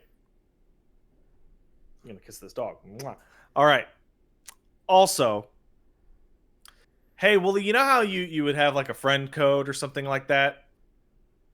You know, like, you know, in a game, you're like, I add your friends list. Sure. Right? You know where you need that friend code? In the bottom right of the screen, literally 100% of the time. Unhideable. On the main menu, in the loading screens, during story cutscenes. I have no idea why it is there. It also shows up in your character menu.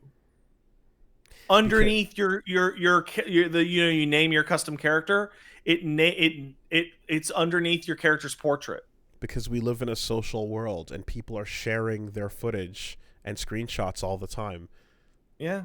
So people need a little extra thing in there to be like, oh, you can join in and play with this person. Have fun. Mm-hmm.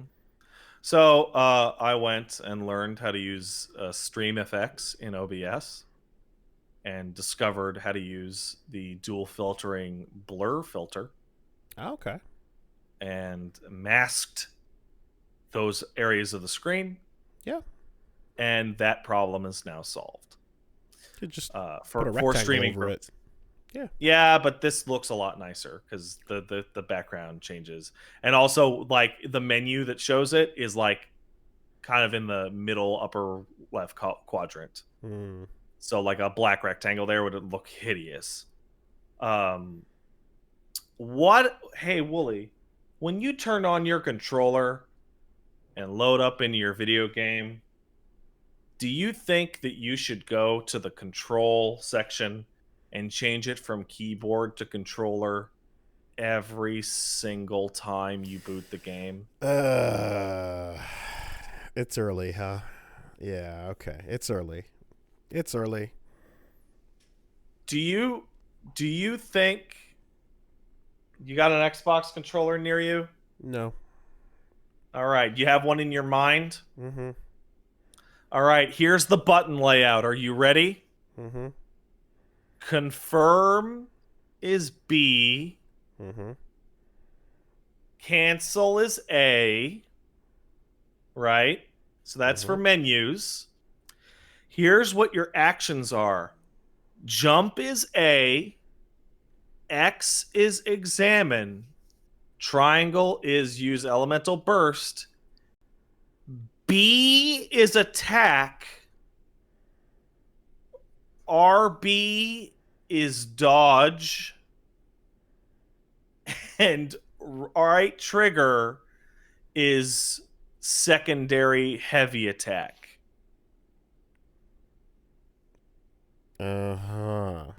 So B is on attack.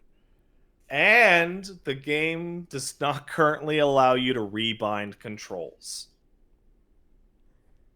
Even on keyboard, doesn't let you rebind.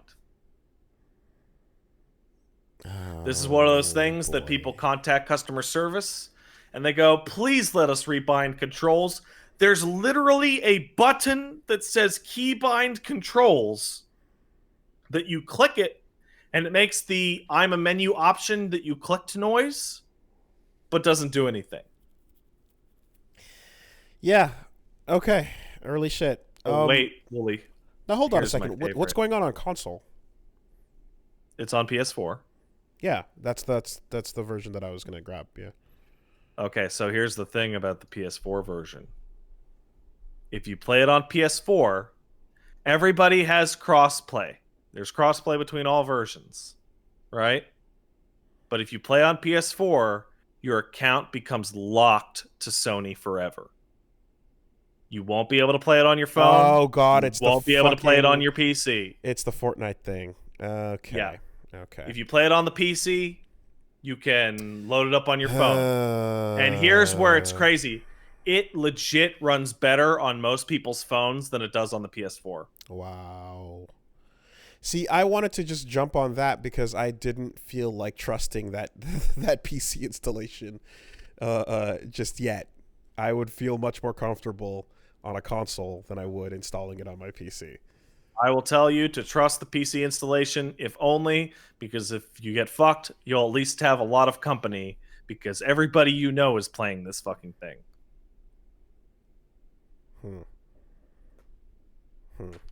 Hey, Wooly, do you want your VSync open or closed?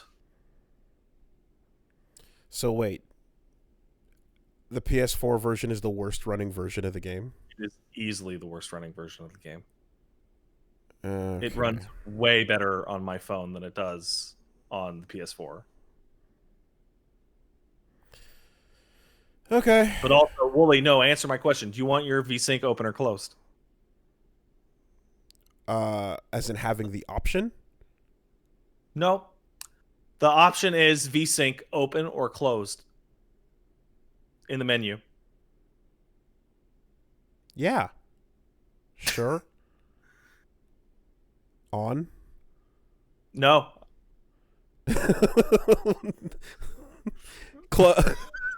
Closed?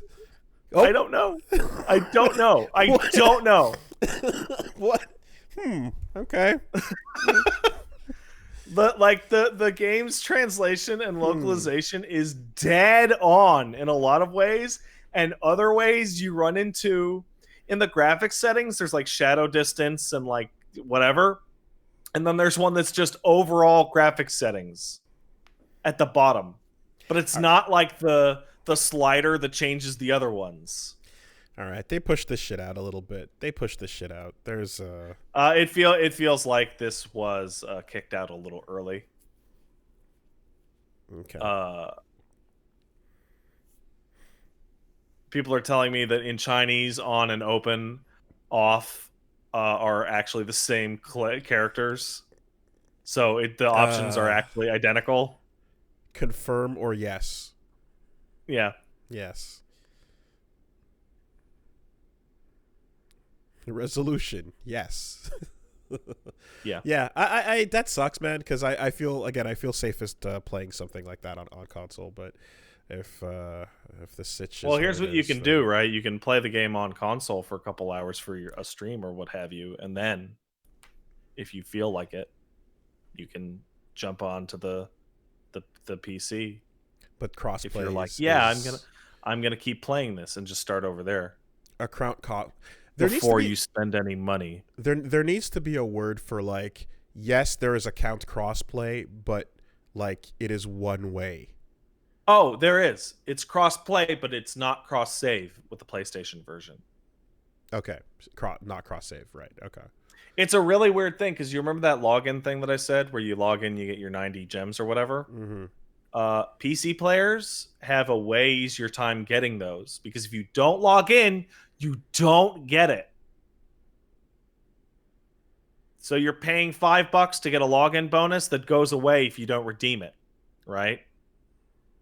That sucks. On PS4, it sucks worse because you can't just pull open your phone and log in 10 seconds and then put your phone down. For PS4 players, you actually have to go to your console, sit down, turn it on, hit the lever. Man, like, that sucks that Sony is still playing hard on shit like this, because the gates should have been opened by now, and it's like it's inconsistent. Some games have it, some don't.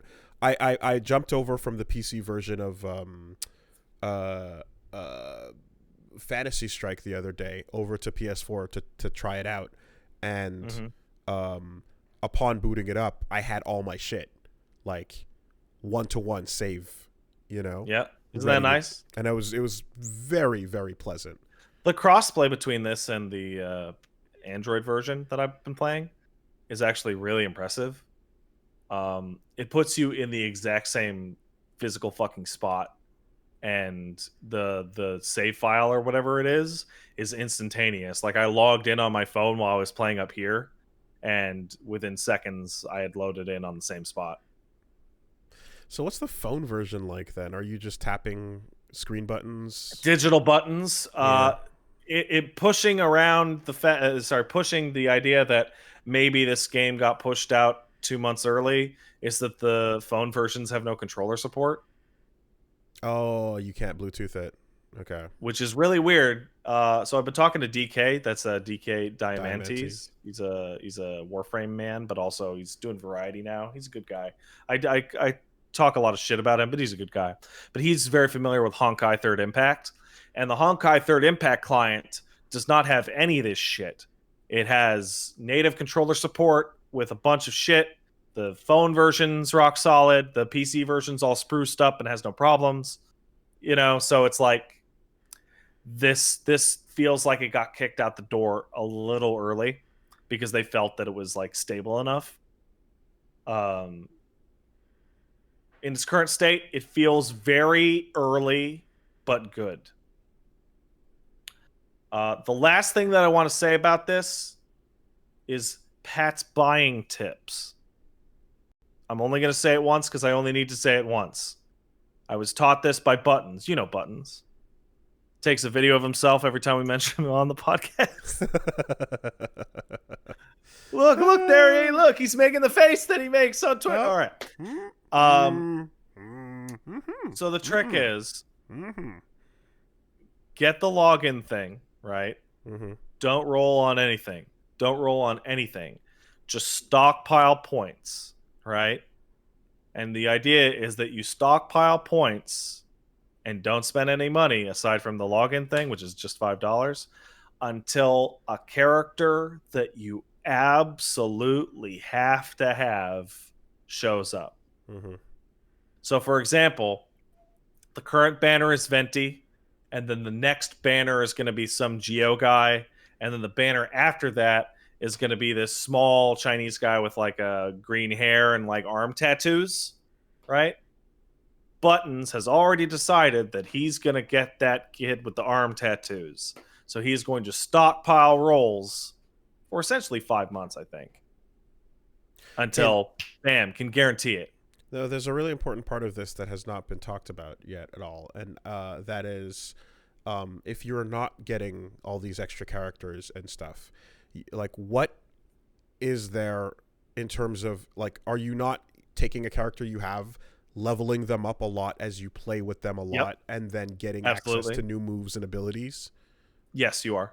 So is the move and combat variety with the cast that you have not interesting enough over the leveling up experience that you'd be fine sticking with them? If you are, you are. But if you want the other ones, you want the other ones. Okay. Right? It's like does it dry up real quick to get you moving on? You know. You get I wouldn't say you get new moves. You get alternate properties to your moves. So like the main character you start with has a 5-hit combo, but once you ascend him, which is get to level 21, the 5th hit of the combo shoots out like a wind blade projectile. Like stuff like that gets added to them. But if you get a character like I knew somebody who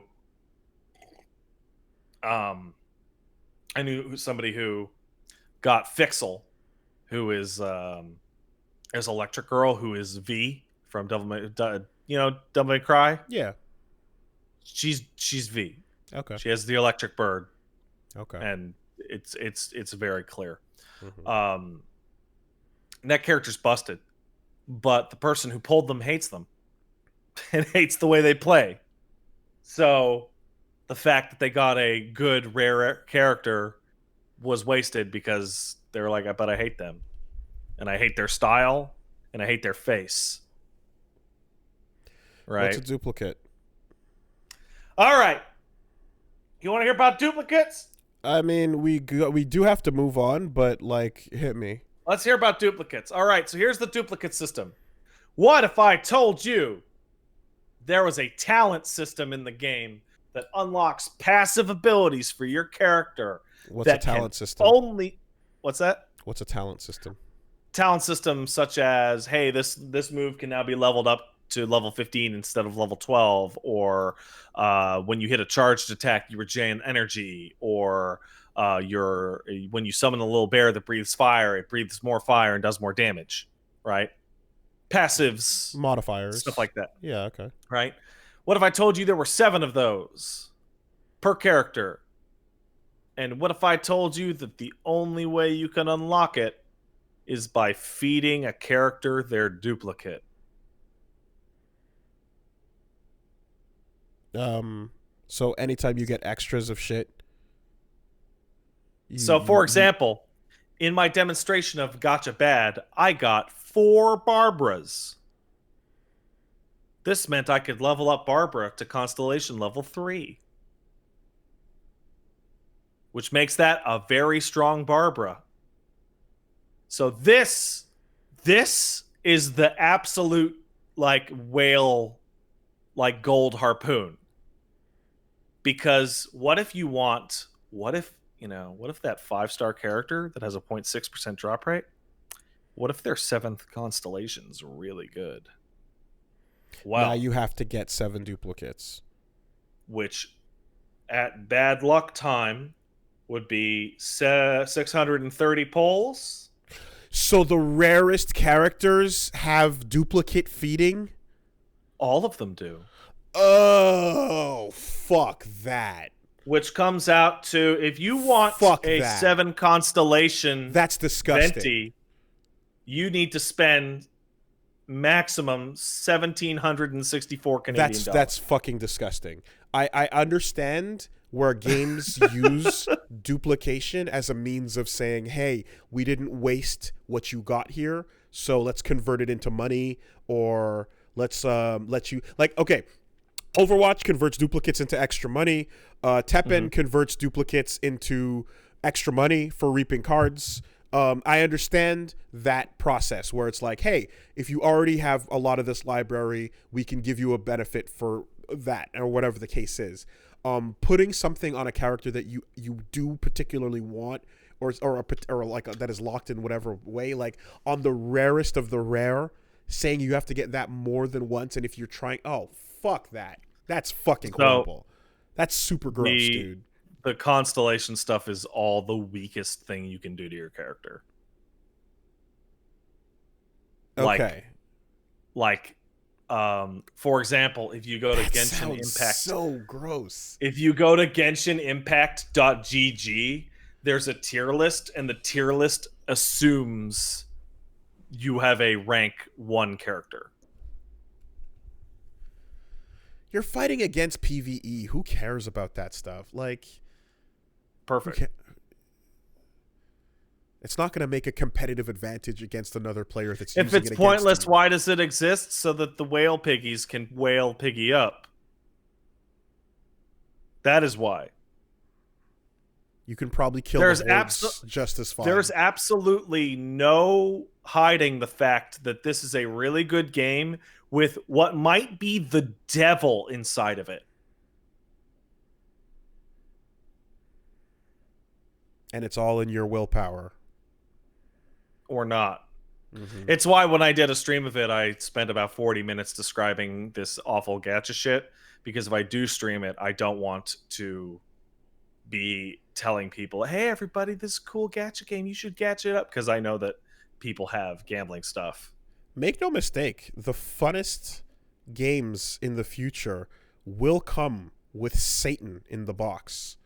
Oh, no, not Satan. They will find I mean, if they realize, like, they absolutely realize that, like, hey, making the gameplay really good is the biggest, most addictive thing you can do for making your big fucking lever puller, you know, your cow clicker, your whatever the case.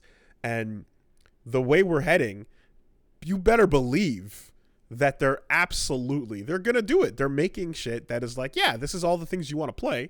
This is the gameplay you want. This is a very, you know, and there's probably a fun loop to it, but it will have the devil in the box, and it's up to your willpower to resist.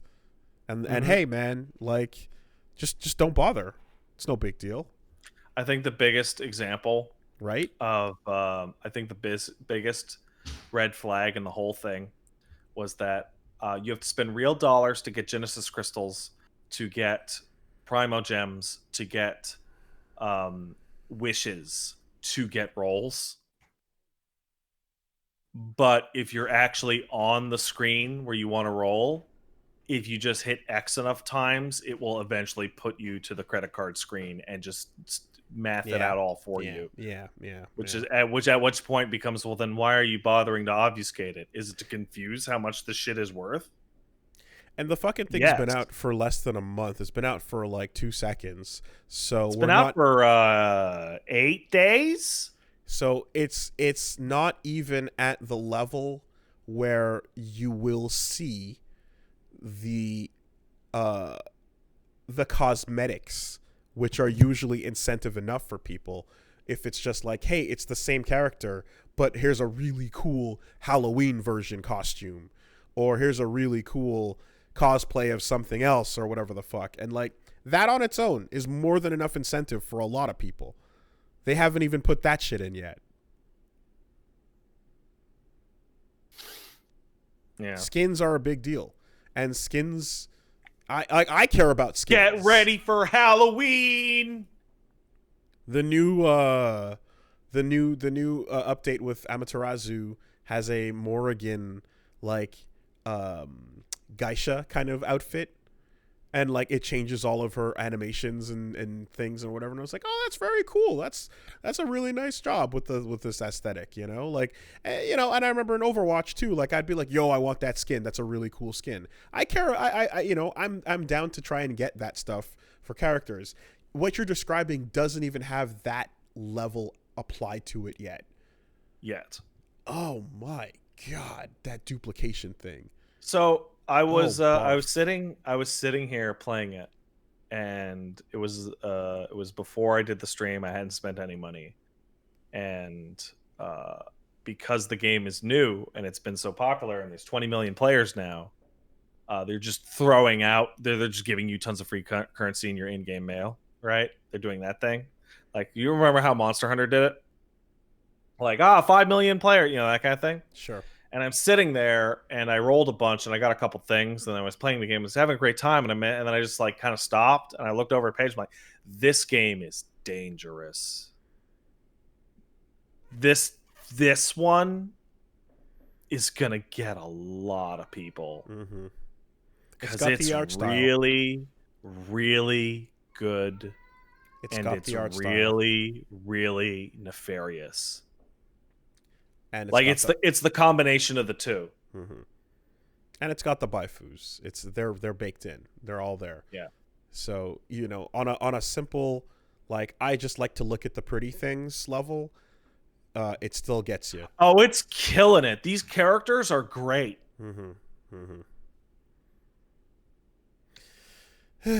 Well, anyway. Pull the lever.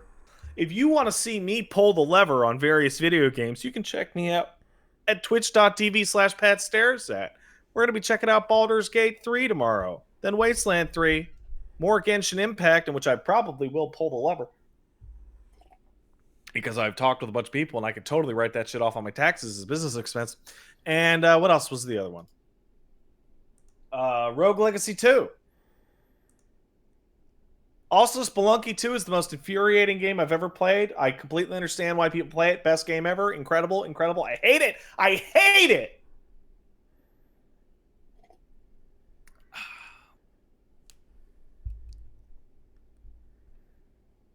I hate Spelunky 2. What a great game. And where is that again? Twitch.tv/PatStaresAt. All right. Never played it, but it seems like it's that kind of game. Seems like it's that kind of game. Let's take a quick word. I hate it. From our sponsors. Oh, let's do that. I don't hate that. This week, Castle Super Piece is sponsored by DoorDash. Hey, DoorDash. I used you earlier today to get myself a chicken sandwich. It was delicious. Thanks, DoorDash. Yeah. I used it to get myself some wings. It was great. It's pretty simple. You jump on an app and you get food to your door. You know the deal. It's what do we got to tell you at this point, right? You need food, right? We all agree. Step 1. It's true. Food has to go it's an inside unfortunate your body. reality. All right. Step 2, getting food sucks. Getting food isn't fun. Going out to do it, not a good time. We all agree. Yes. All right. 3, sitting down is great. Sitting down is one of the things that we like doing. All agreed? Yes. I have been known all to in favor of sitting down? Yes. Okay, cool. Me. 4, you got your phone in your hand. All right. We got our phones. We're fucking flipping through the thing. We're getting hit with the endorphins and the dopamine rushes, and we're doing our Buyfus, and we're just getting all in there. And you're whether you're submitting to Buyfus or whether you're doom scrolling, which is one of my favorite new terms. I don't know what that is. What is that? Doom scrolling is just scrolling before bed because you want to keep up with the news, because you want to see what's going on, because you need to get the latest updates on how it's going. They're going to open up that sarcophagus. Great. Thanks, guys. That's what you need to be finding out. So you're on your phone anyway. So what are we doing here? Put all of the above together. Get yourself DoorDash. All right? You got your Chinese food. You got your pizza. You got your froyo. You got everything locally, all your go-tos, all your favorite places. Thousands and thousands of restaurants available for delivery on DoorDash. And, the restaurants that could use your patronage, right? The places that you want to keep open because you like the way they put the food in your body. It tastes good. So, listen, 99% of the food you guys are going to be eating from restaurants in the near future is going to be takeout. So you might as well use DoorDash because it's a good way to get takeout. I was walking by a restaurant. I walked by when I was taking a walk yesterday, and I walked by a restaurant, and I saw it. And inside of the restaurant, it was empty, and it was like a fancy place. And there was one waiter, and he was sitting down in the corner, just looking down. Yeah, you know what he was doing? Looking down at his phone, getting Buyfus. He was just staring down. No phone, just sitting in the corner. But it's like, hey, they're open for takeout, so, that's where the DoorDash comes in.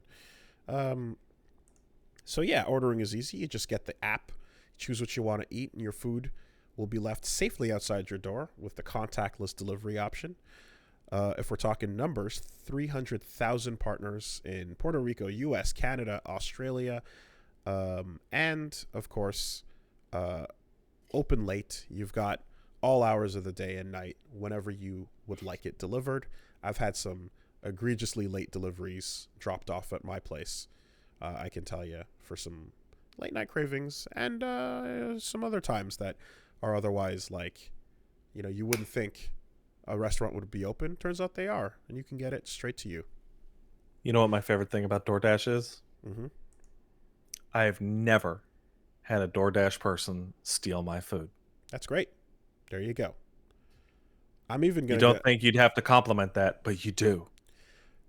I'm gonna say this. I like the fact that like when it's gross o'clock, I don't have to see anybody. No one has to see me. I got a rope for that now. No one's got to see it. They walk away. I crack the door and I stick my hand out and snatch the bag like some kind of creature. So Yeah, I got a rope for that recently where I'm like, if I need to hit the door, but I'm all slimed up, I don't have time to put on my anti-slime clothing. Just wrap a rope. It's like a sheet around me, and it's like, there we go. it's great. So all of that available right now. You can get $5 off and 0 delivery fees on your first order of $15 or more when you download the DoorDash app and enter the code CASTLE. That's $5 off your order with 0 delivery fees on that first order when you download the DoorDash app in the App Store and enter the code CASTLE. Don't forget code CASTLE for $5 off your first order with DoorDash. Thank you, DoorDash. Thanks, DoorDash.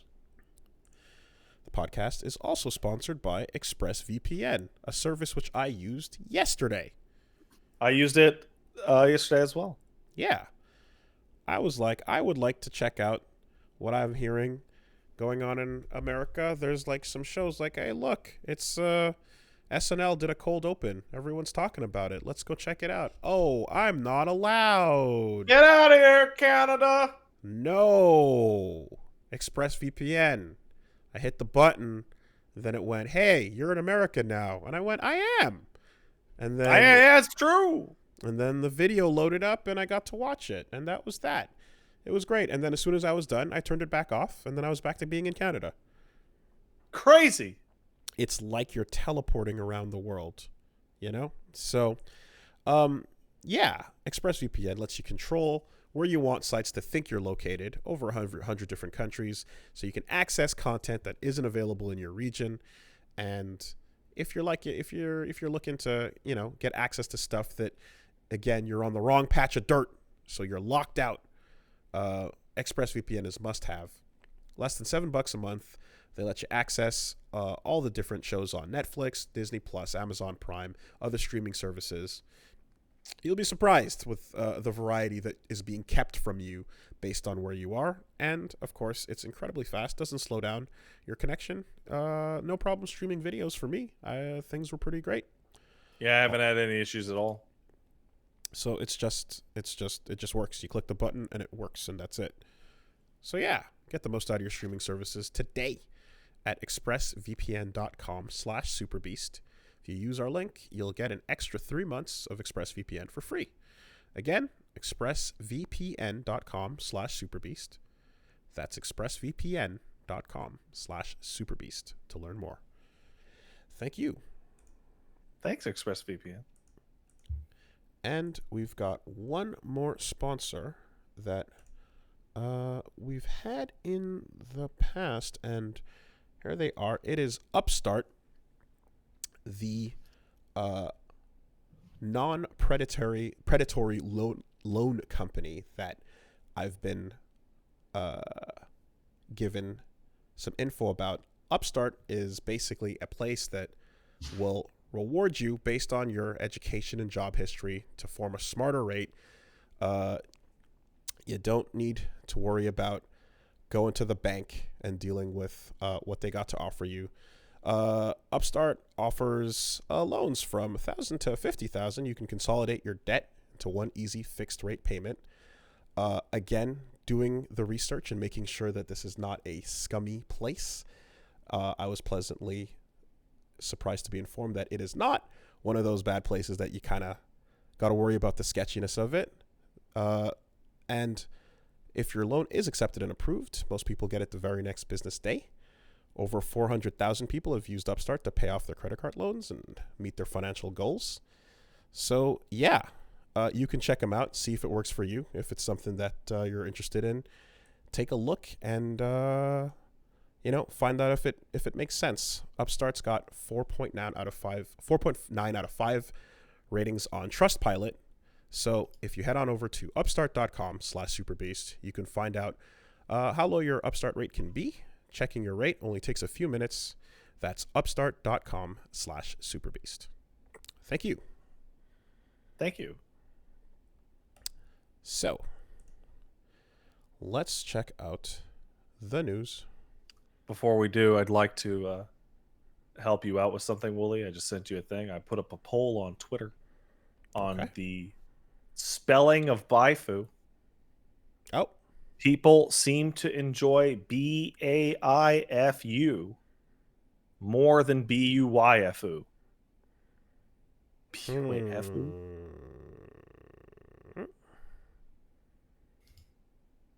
So for your possible uses in writing that down in the future, for some reason. That's not... See, I thought that I was going to go with BUY because that indicates the word a bit more clearly. The intent of the word is masked by BAIFU. But the pronunciation does still work if you say it out loud. It does, but I'm worried that the message is lost in communication. Well, you'll just have to make a decision. As you are the creator of the term, you get to decide. What's the limit on that poll? Time about a day. But I mean, okay. you can check it whenever, man. It's a fucking Twitter poll. They don't mean anything. Okay, well, we'll have to put them up for fun. Do whatever I want. We'll have to figure that out.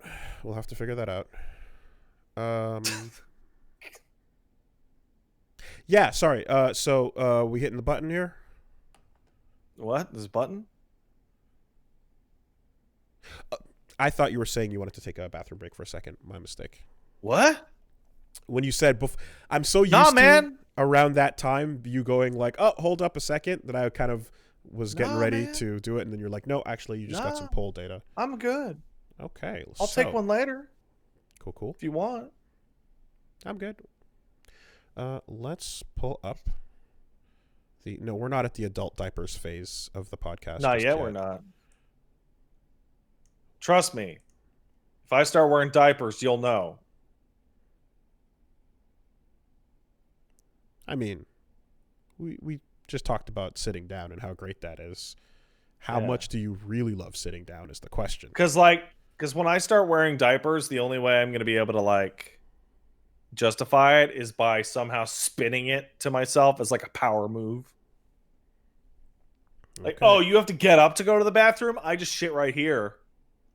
Then my KIRBO cleans my butt. All right. Well, it's a good thing I lost my arms in the war.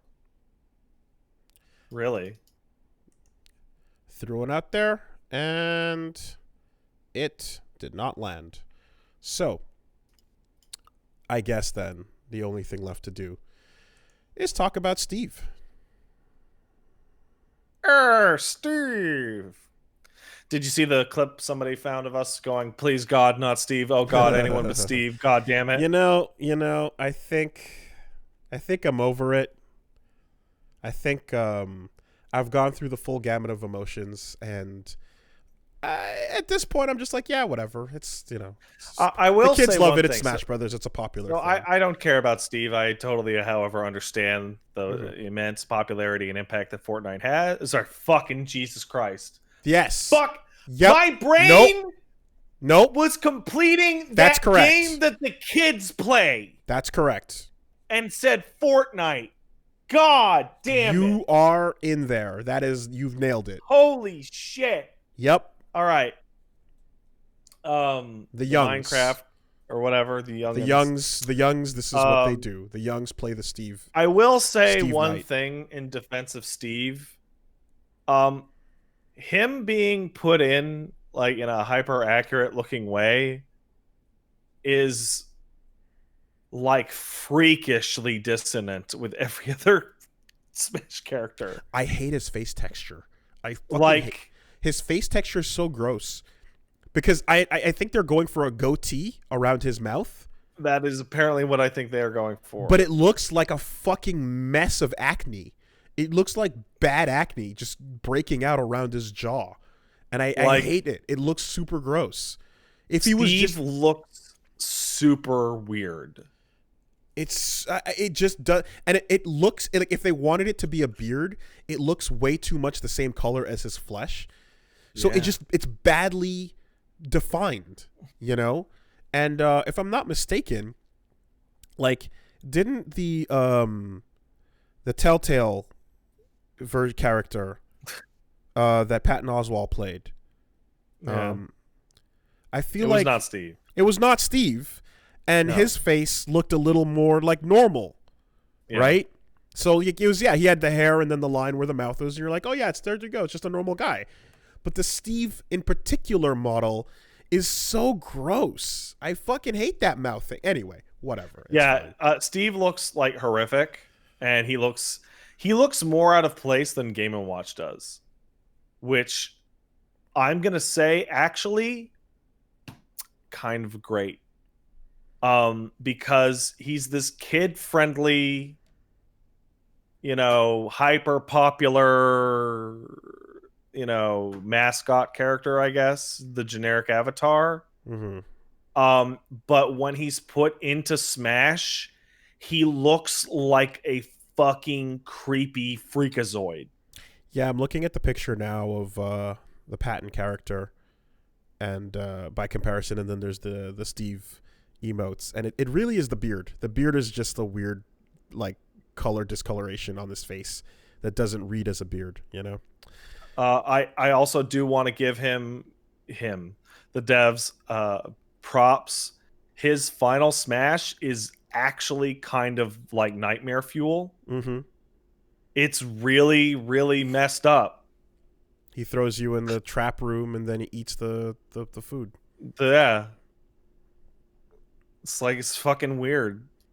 Well, for what it's worth, like I said, immediately upon seeing it, it's like, all right, well, what are you gonna? It's a big popular. It makes the sense. It does the thing. It's more popular than any of the games we care about. Yep, made a lot of people happy with that announcement, so it is what it is. I think watching Max watch it is my favorite thing about it, though. Mm-hmm, mm-hmm. Because when Mario gets thrown into the dark room with the blocks, mm-hmm. I'm like, oh, it's fucking Steve. I can't believe it, because the blocks. The way he broke in. Yeah, and Max is like, oh, it's Travis? I'm like, oh, God. Yeah. Oh, so mom rightfully pointed out that like some people figured it out from the way the blocks broke, some people figured it out from the eyeballs, Yep. So there was like different seconds of realization. And then some people, it's like, well, right. So it's like, there was the Terry one, right? The instant you saw that invitation, you pretty much knew who it was. Even then, when they were dancing around all the characters, you still knew it was going to be Terry. Mm-hmm. Yeah, Square KIRBO is a good time. That's fun. Everyone, I like the fact that every new character showing up, also as important as their announcement, is what is Kirby going to look like. They've learned early on, maybe ever since Snake, we've learned that like, okay, you can't just reveal the character. You have to show us when Kirby eats them. And so that gave us big old Square KIRBO. Fun times. I'm looking at the way, and of course he's like painstakingly faithful in his implementation, to the point where like you can see the stuff that is like he's worse than other characters at a lot of things, but then crazy at some other things. So it looks like they're going for a little Mac style character. The thing where he's able to make cubes in front of people's recovery so that they can't recover. Yep. Looks like the filthiest thing Smash has literally ever had. Yep. But a stubby ass jump, which if it's like KOF and you can do like short hop pressure, then that's good. But like otherwise, stubby ass jump, high second jump, questionable use of material where he's constantly going to have to be digging and wasting time picking shit up off the ground, which is like Phoenix Wright or, other sort of weird characters that have secondary mechanics on them. But all habits have shown that, like, when a new character comes out, they're going to be busted right off the jump. So assume he's going to be insane. Assume it's going to be absolutely ridiculous. I think, it just, Nintendo got it in there. It's a very important, like point in video games to include that represents the new shit. So better than Tracer or Fortnite, man. Tracer, eh? No, come on, no. Well, it's just, even though the rules say they don't have to have been on a Nintendo console, they've never broken that rule. Is Overwatch not on Switch? Is it? I don't know. I don't think it is. I didn't think it was. It did? Oh, well, never mind. Excuse me. But also, get Overwatch out of my face.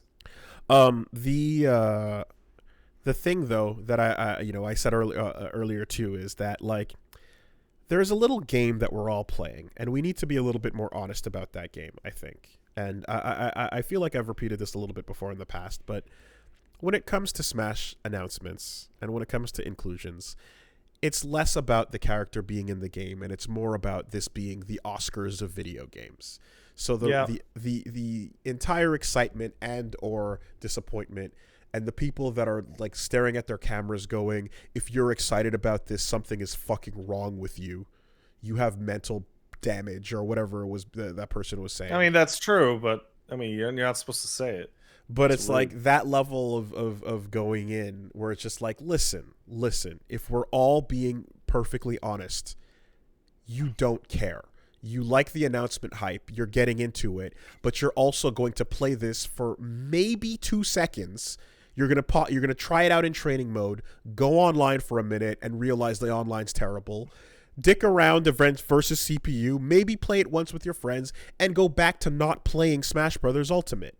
There's a lot. I mean, when you don't care as much as you make it sound. When Joker came out, I was like, "Oh, fucking sick Joker!" And then I played him in training mode, and I went to try to play online. It was terrible.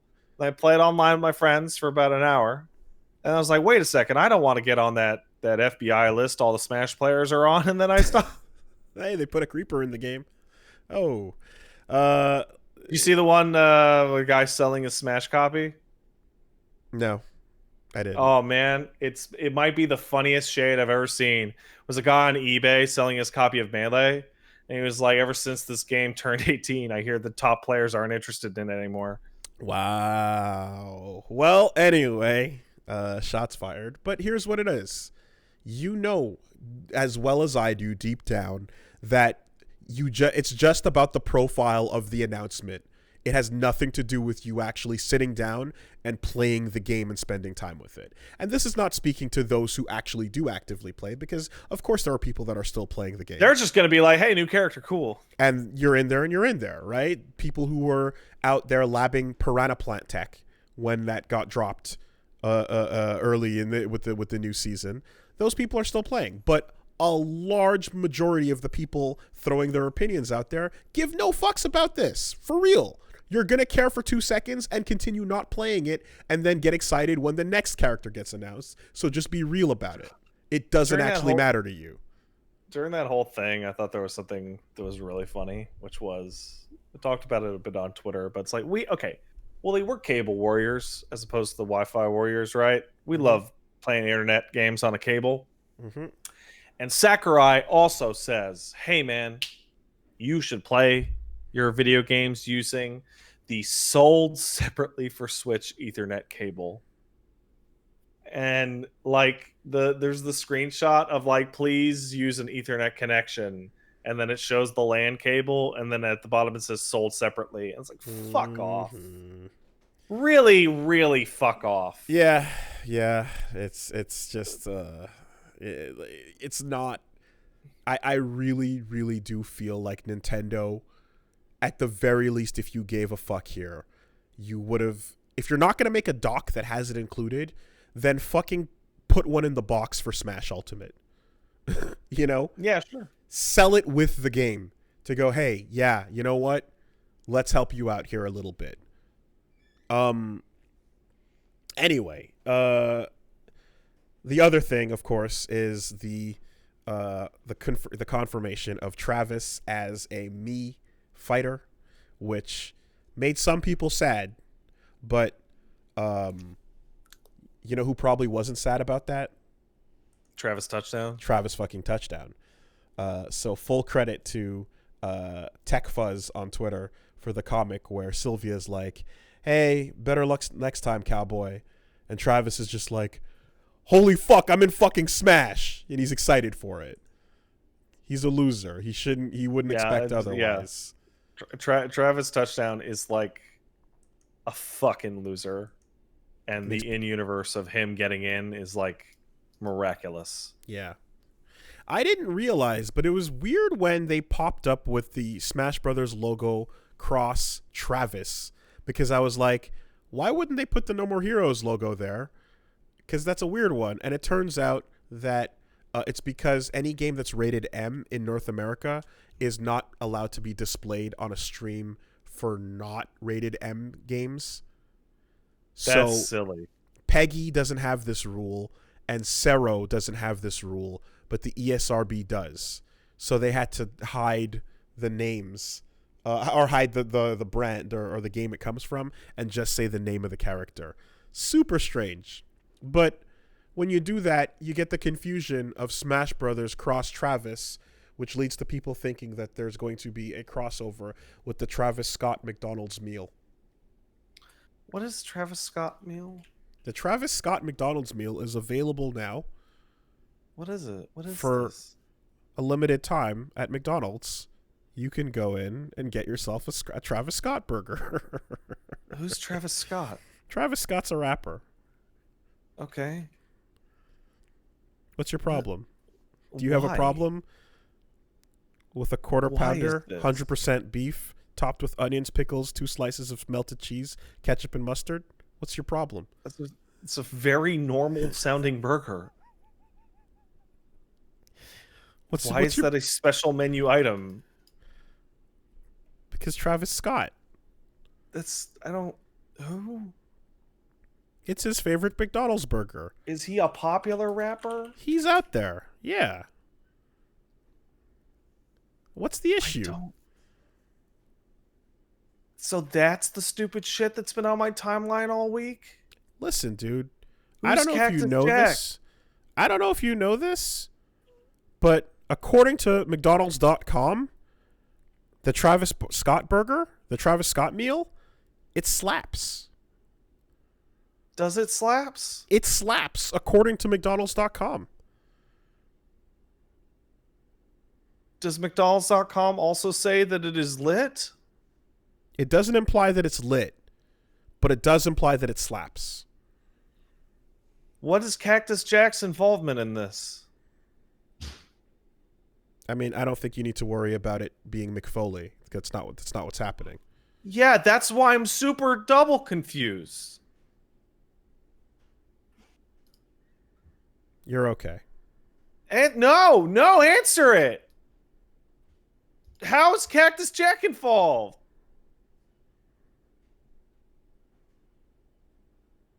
Is Mick Foley a rapper now? Mick Foley is not a rapper. He's not a rapper. No, but he does go on stage and do pseudo stand-up. Really? Yeah, he's been doing these gigs at comedy stores and comedy. That's kind of cute, honestly. He just tells he just tells stories of his wrestling career. It's a nickname. It's a rapper nickname. Relax. Anyway. It's a rapper nickname. Yes. It's for Travis Scott. It's like Jigga Man, Hove. Hovito. I've never been able to actually get Biggie an answer as to why B.I.G. Hove. What is Hove? I know it's Jay-Z, but why Hove? Jehovah. What? Jehovah? Jay-Z's religious? You know Jehovah, right? I'm aware. Okay. Yeah. J-Z. Uh-huh. Jehovah. Uh-huh. aka Hove. It's So your he's a boy. religious. He's a Christian rapper. No, he's saying he's God because he's like that good at rapping. Where'd the Z go? It gets hidden inside of Jehovah. Because you take Jehovah and you put J from Jay-Z in it to mix the two together, and you imply that he is so good at rap that he is like a deity. Kind of like Yeezus. You know Jesus? Terrible nicknames. And you know Kanye? This is why people shouldn't be allowed to nickname themselves. Hold on, did you seriously? Is this not... Are people not aware that Hove just comes from Jehovah? No, I thought it was some neighborhood thing or like a... I don't know. That's all it like is. It's just Hove. It's Jehovah. That's it. That's Anyway, stupid. rappers have nicknames. They They should have not be allowed to AKAs. give themselves a nickname. That's how we got Sting, and that was just as bad. Did you know No, wait, that? Sting was given that nickname. Did you know that Eminem is M and M, Mm-hmm. and that the two Because he likes the M's candy. stand for Marshall Mathers? Now, did he give himself that name, or did somebody else call him that? I don't know. I wouldn't be surprised if he gave it to himself. He has Then he should stop. Well, that's unfortunately not the way it works, friend. No, But- it's the way it works for everyone else. Rappers are not exempt from the nickname rules. Well, You can't give yourself a nickname. It's against the rules.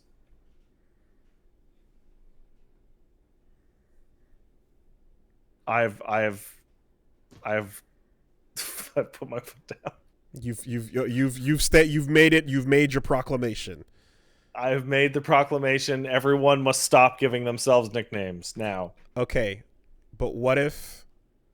Okay, were you aware that Dr. Dre? Mm-hmm. Are you aware of what Dre comes from? I thought you were gonna say, he's not a real doctor. I thought that's where this was gonna go, because that seems way more obvious. Are you familiar? No, with I don't know what Dre comes from. Dre is the shortening of his name, Andre, Oh, well, see. as in Andre Young. Mm-hmm. Do you take issue with this nickname? No, it's a shortening of his existing name.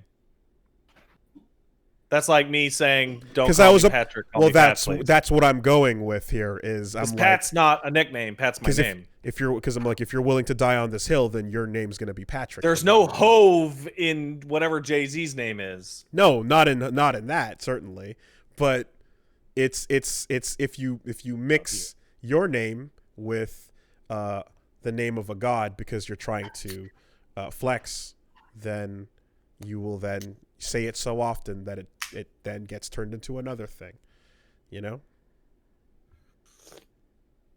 can't give yourself a nickname. It's against the law. It's against nickname law. I don't generally disagree. If you're kind of doing it in real life, chances are you gave yourself a nickname. In a lot of cases, it's lame if you're doing it and being called it. But if you're a successful rapper, you kind of break through that rule and it doesn't even matter anymore. You get to be whatever the fuck you want.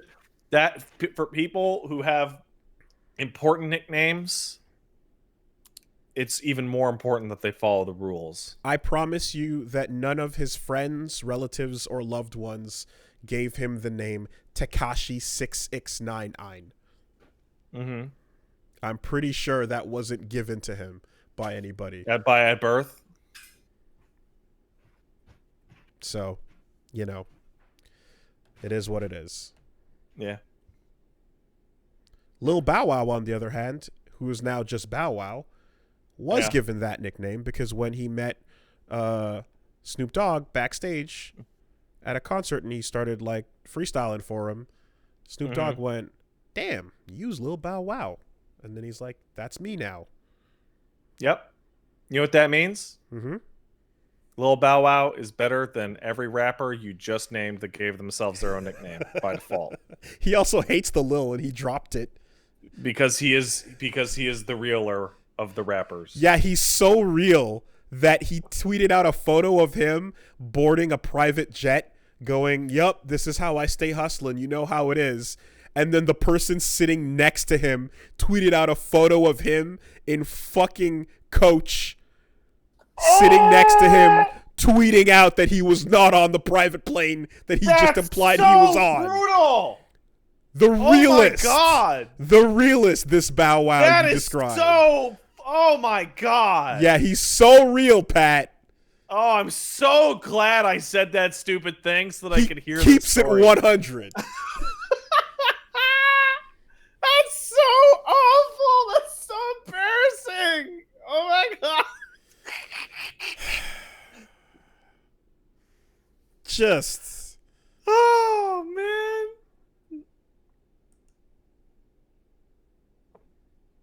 Oh man, what do you do? What do you do? You perish. Oh. You perish. Oh my god. Oh. Absolutely Instagram motivator levels of fucking cringe on the call out there. Oh. Clout annihilated. Clout Bow Wow, slaughtered. you posted cringe. You're gonna lose subscribers. Oh man. So hey, some people in Japan got their hands on the PS5. I heard that one of them VTuber ladies was playing the PS5 on the stream. There was a couple of impression videos and so on, and there's some reports on how it feels, what it's like, what's going on, and overall some of the decisions they've made with the way the menus and such will be presented. Of note is they have finally made a decision to completely universalize X as confirm. I'm of two minds on this. One of which is good. That's the right decision. The second of which is that it's too late to make this decision at all, because they should have made this decision either in 94 or 2001.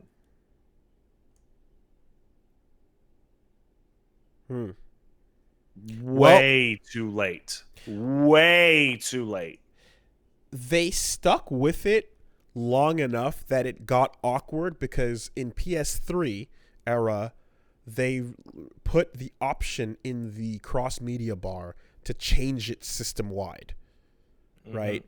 Which, to be fair, was then enforced through compliance to make sure that you had to have every game that was American or Japanese comply with what the user wanted confirmed to be more than what the game set it to be. But yeah, they're now going America's way first. X is confirmed. The way of the old is gone. And, you know, if I'm not mistaken, that's a tradition that started with the NES, right? Like, that's what they were just doing. They're carrying forward the confirmation prompts from the Nintendo days. Yeah. I like X better, personally. That's me, right? Probably because I've been playing it forever. When you go back and play old PlayStation games in PS1 era where it wasn't standardized in any way whatsoever, it's really constantly confusing. I would be so pissed off if I was a Japanese game player. And now you have to switch. Yeah. Like, because the West has won the battle. Like, I'm 34. Like, it would have been like since I was fucking 8 years old. It's been Circle, and now you're gonna change it?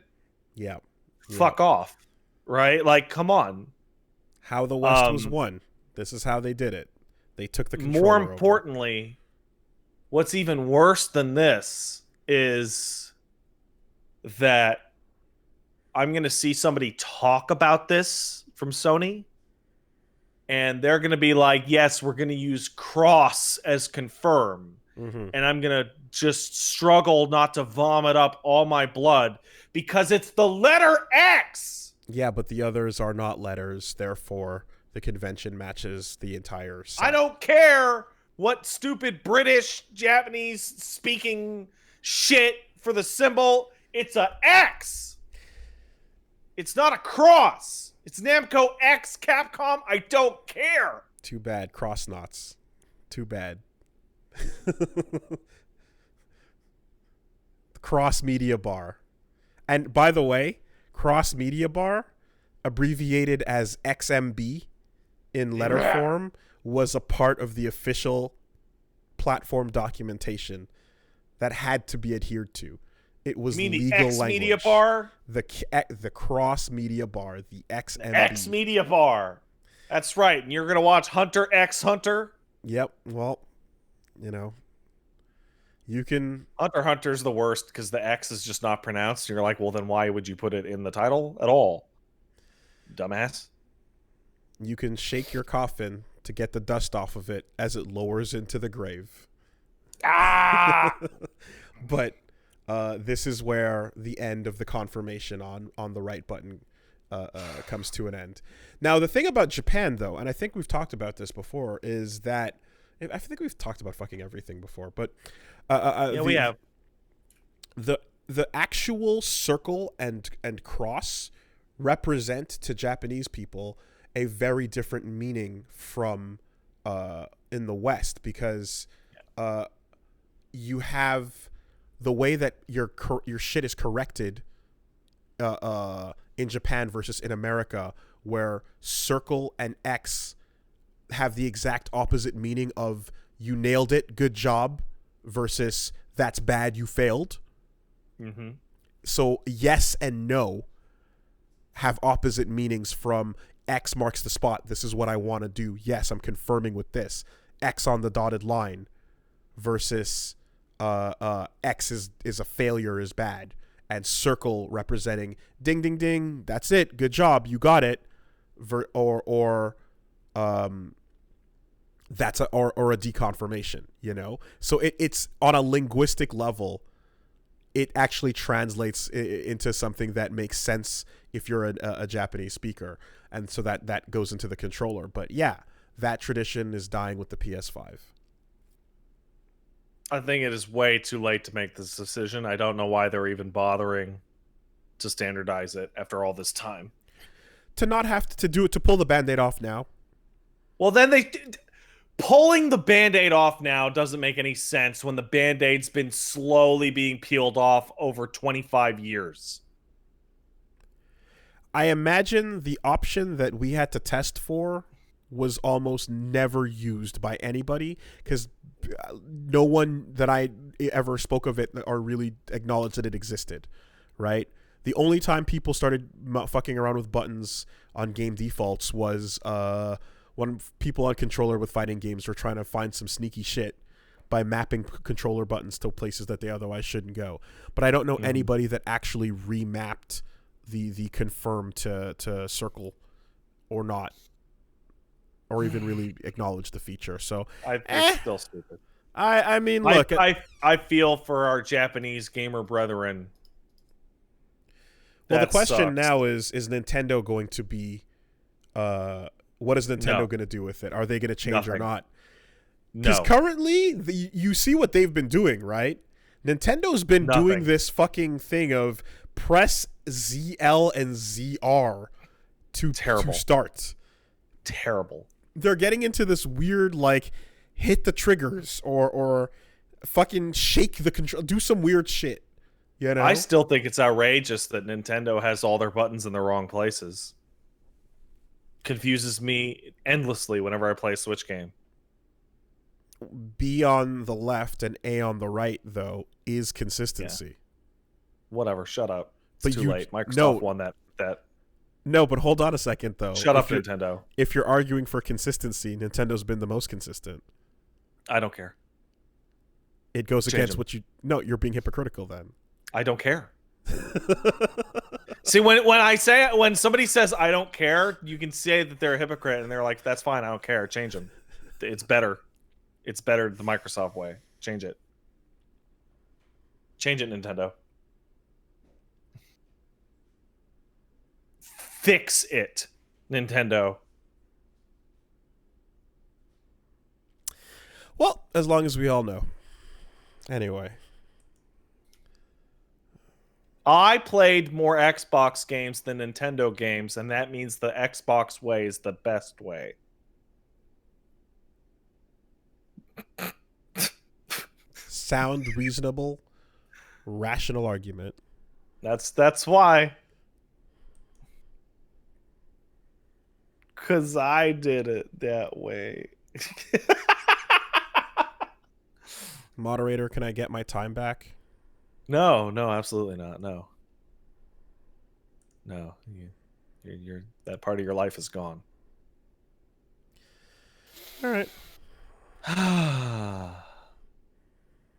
Seriously, though, it sucks if you're like a Japanese hardcore gamer, because that's going to be really confusing for a while. Unless you play Xbox games, right? Even though it's been done before, I do have to say shout outs to Eli and his particular delivery of me. Oh, he loves it. It's his me though. It's his me best joke. It's been done before, but he does it me. the best. Me. Oh.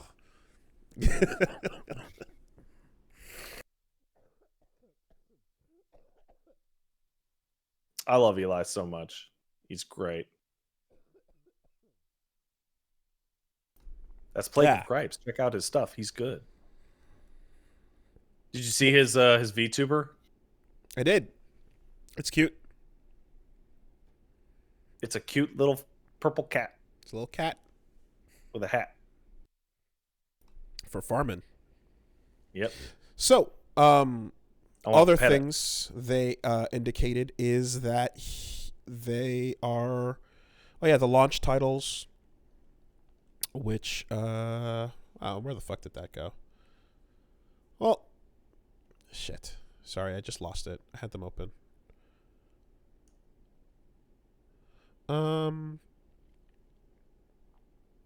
Godfall was in there, and they noted that... Yeah, Godfall's in there, yeah. They noted that it was surprisingly quiet from multiple people. It was much quieter than expected. Have you seen the size of that fucking thing? It's fucking gigantic. I know we're going to hit a point in a couple years where the shape will just be normal to look at, but God, is this going to be a weird thing sitting in your living room? I had to goddamn take a tape measure to my entertainment system to see if the thing would fucking fit. And it has like 2 millimeters of clearance. It's fucking huge. You know what I'd be okay with? I would be okay with platforms being just black boxes that when you press the power button on them, the logo of what they are comes on the side. You mean like the Xbox One Series XS? But I mean of the same dimensions, so that they can all nicely fit into a shelf together. Stack them on top of each other. And then you just have the 3 logos be there when you're turning that one on, of similar dimensions. I would be okay with that. Yeah. But anyway. Man, the PS5 looks so dumb next to the Xbox. Like, the Xbox is like a fridge, and that's kind of dumb. But it's like respectable, I guess. And the PS5 is this dumb future exhale. Oh my god, it's a fucking exhale. God damn it. It's a fucking exhale again. That's why it looks so fucking stupid. The breathe in, breathe out, man. Breathe in, breathe out. Now to be fair, that was Microsoft's idea. Yeah, it was. Oh, it's a cross hail. Oh my god, go fuck yourselves. Oh my god. For those of you who missed it or were too young, when the Xbox 360 was designed, the shape of it was convex or concave, excuse me, because they wanted it to imply a person going when they looked at it. So by that logic, the PlayStation 3, which was a fat boy, was someone going Yeah, and the Xbox original convex design was designed that it was bursting with power within, that it could barely contain itself. Yeah, so fat boy PS3 style. We're now returning to that where the curves are back.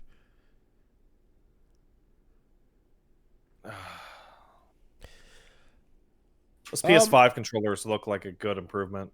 I want to feel it. I want to feel it. Yeah.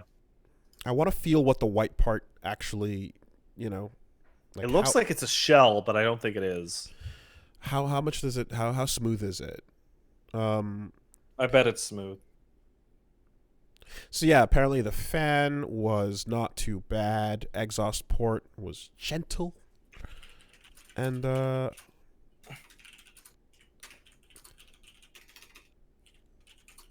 yeah, implications are right now that at the very least, as far as the shit that they touched, with the high-speed SSD, loading screens are just kind of becoming a thing of the past. Yeah. So it will be a while before even the PC catches up to that, because you're going to need like a new motherboard and all sorts of shit. But also, before that becomes standardized. But loading and masking your loading is still sort of like mostly in developer optimization, right? So this is something where it'll help you, and from the jump, when you're using whatever new consoles libraries, you see an overall like improvement. But you're gonna have games that don't do it as good as others, and games that fuck it up, and are still gonna still gonna have some moments that you gotta wait on. What I want to actually see, and I know that this is developer side, so it doesn't really often get talked about, but the bloat in game data and the efficient use of compression is a very important topic, I think, because is it? I mean, we're getting giant hard drives, right? Would you like to talk to Infinity Ward about that? What's going on with Infinity Ward? What's going on? You know, Call of Duty Warzone? Mm-hmm. It will no longer fit on a 250 gigabyte SSD. You can't even... Wow. It's too big. Wow. Base model, no good. Wow. See, like... It's like 300 gigs now.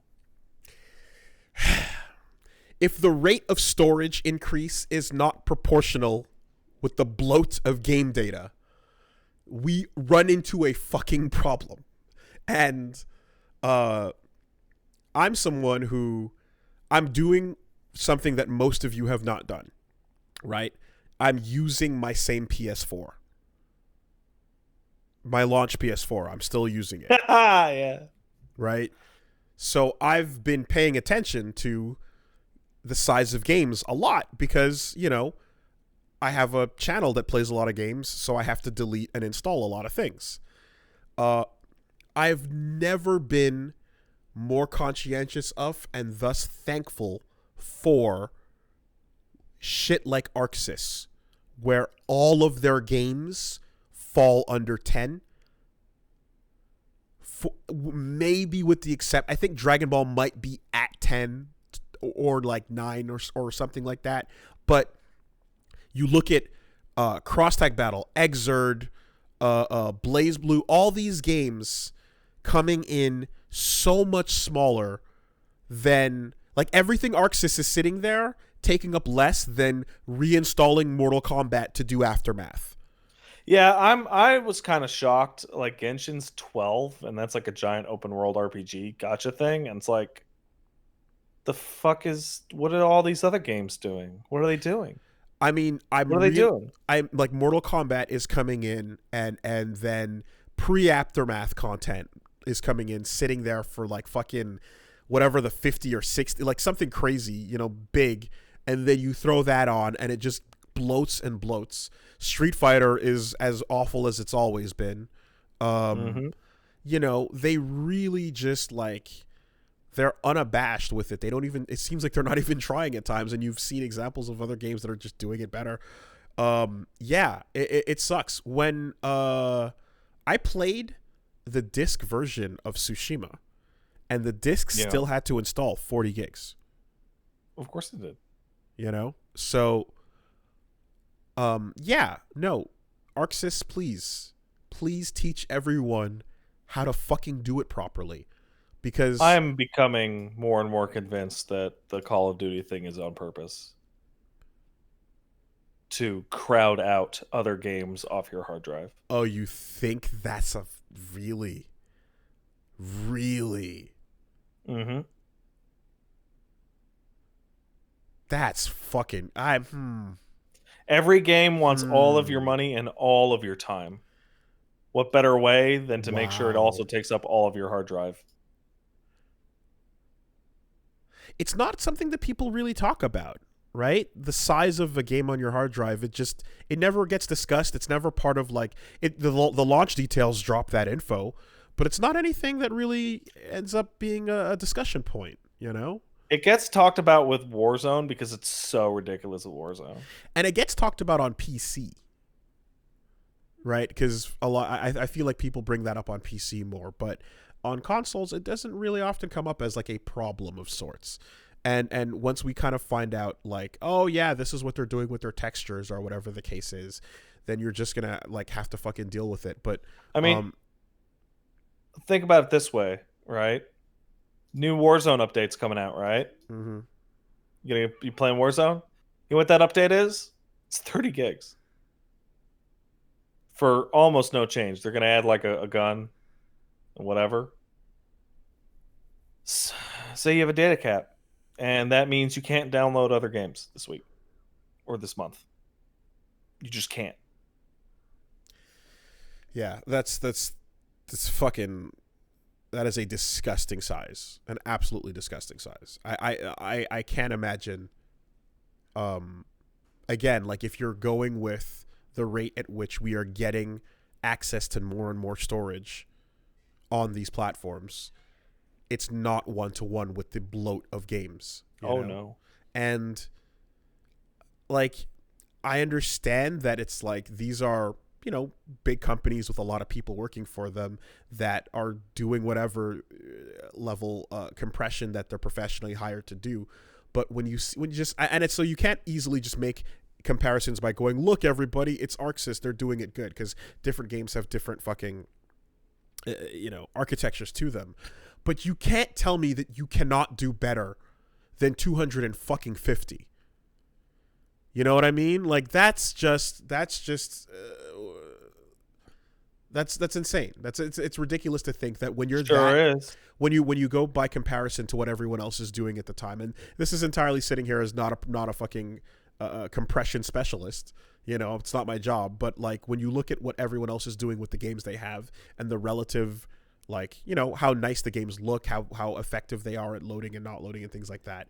That's way way I'm way I'm out gonna of the I'm just gonna fucking fucking ballpark. run a goddamn scan on my game's hard drive just to check. Witcher 3 Wild Hunt, 35 gigs. Wow, wow. Okay. What else we got in here? Final Fantasy 14, an MMO that's been out for almost a decade, 46 gigs. Phantom Pain, 31 gigs. FF7 was a fatty. Resident Evil 2, 26 gigs. FF7 was a Uh, fucking fatty. where's the? I got a million things on here, but yeah, it's just like What the fuck? What the fuck, guys? Yeah. FF7 deserved to be a fatty. That was a fatty game. That's people. Yeah. Okay. Some people have some strong opinions about me continuing to use my my launch console and my PC, which I guess I'm sorry for offending you by using the console that I bought and sticking with it. You should be. Yeah, it's pretty disgusting. Get that fatty console out of here. Gross. I know. Kill it. Shoot it with a gun.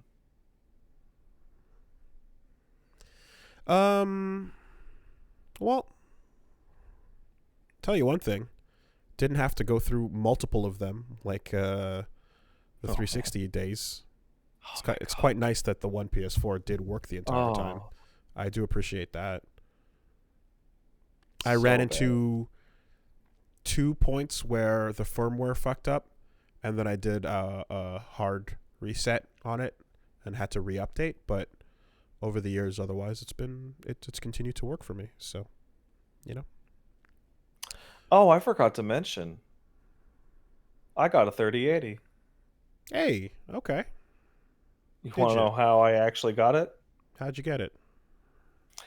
I had to join a Discord that was only guys trying to get 3080s.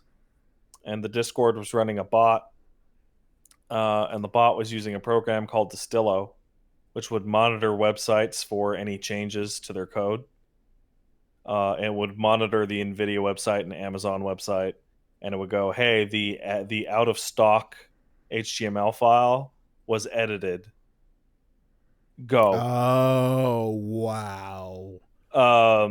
And here's the problem with that. Those websites get edited all the time. All the time. Which means that 95% of the time, it's a false positive. Oh, is this what you were doing last week? I think you mentioned, but I just didn't describe the actual methodology of the Distillo, because now that I have it, I can say how. And here's the new part of the story, right? So I got to the NVIDIA website, and sure enough, it was add to cart was there. So I added it to cart. And here's the trick. All right, everybody want to know the NVIDIA website trick? Mm-hmm. The NVIDIA website has a lot of trouble getting from add to cart to the cart. For whatever reason, the actual gateway between add to cart and the link to the cart fucks up constantly. Like it'll time out, right? But it will add to the cart. You just can't get to the cart, which means the only people that are able to buy it are the people who went to the website, added a card they didn't want to buy to their cart, and then bookmarked their cart. So but then what about the cookies? You keep the cookies. But will it stay the entire time? Yes. Okay. So what you do is you add the 3080 to the cart, then you go to your cart bookmark, your cart load up, you skip the line. Wow. Then you can buy it. It lets you add it to the cart when it's sold out. But then it fails to get to the cart unless you use the direct link to the cart, which you won't know what it is unless you add something to the cart when the website isn't dying.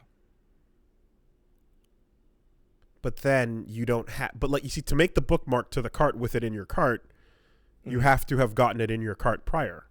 That's why 2 weeks before, you add some random video card you don't care about to your cart so you can get the cart link. Okay, so then you add it in another window and then go to the cart link and refresh. No. Wooly, listen to me. Listen to me.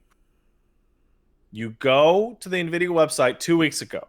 Yes. You add any video card that is in stock. Yes.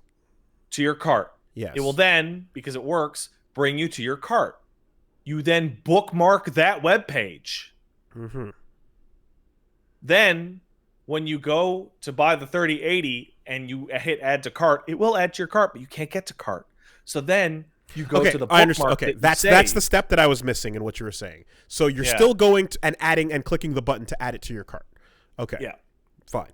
Because I was the website just can't make the jump for some reason. Because I thought it ends up skipping the line to the people trying to do it the normal, non-insane way.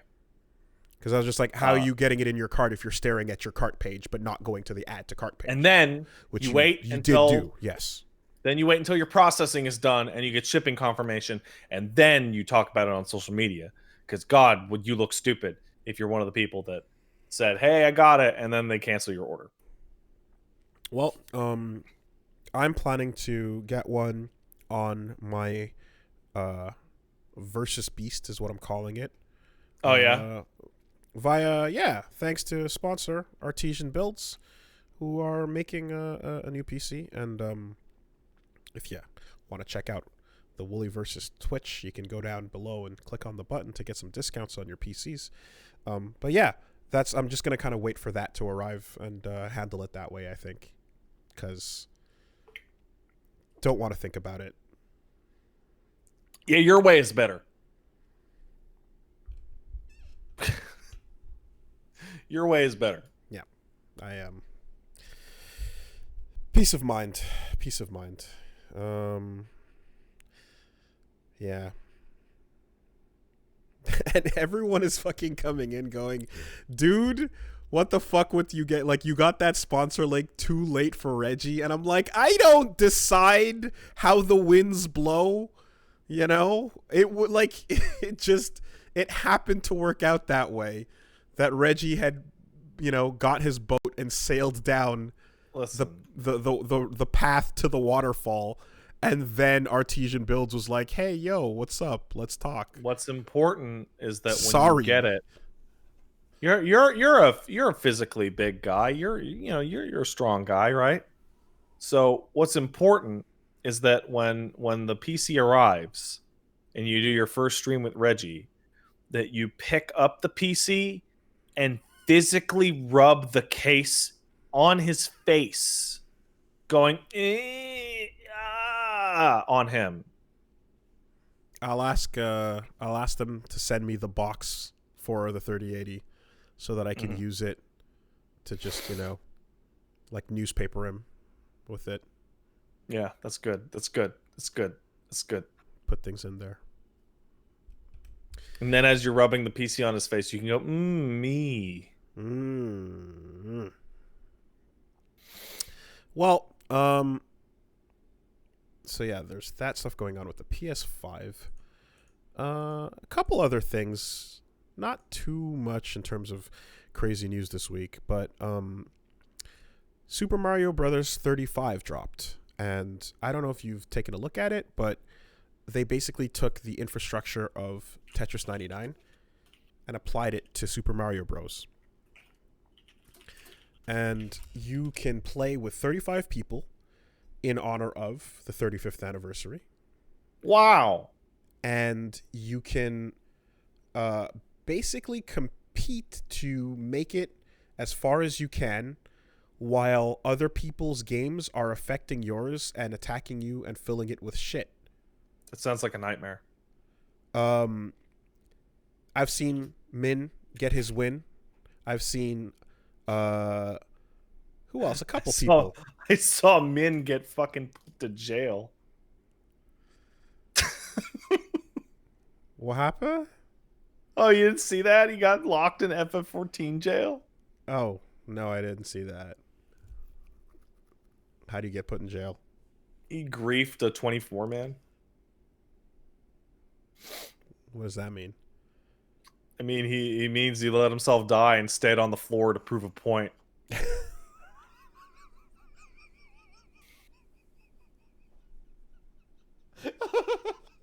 Oh, yeah. Yeah, that's a Min. That's a move. It was basically like, hey, they didn't kick the other guy when he was dead, but when I died on purpose and refused to get up, they kicked me. That's bullshit. They were all together, and it's like, Yep. Okay, man. All right. Anybody who's watched Dokapon knows You that voice. You know the sounds that were being made at that you point. keep Oh shit. Yeah. Yeah. Dying on the hill. Actual dying on the hill. literally. Yeah. Well, you know, can't say he's not a man of his convictions. You can't say it. It's true. Well, in Mario Brothers 35, basically, yeah, they took the similar infrastructure. So every time someone that is targeting you kills an enemy on their screen, it gets sent to your screen as fireballs or as lackey twos and as other bullshit, depending on the levels. So I'm gonna send you a link over here. Yeah, because send me a link. I need to see what it looks like. Well, I'm not. You don't just need to see what it looks like. If this is the first time you're seeing it, you need to see what it looks like at the highest possible level.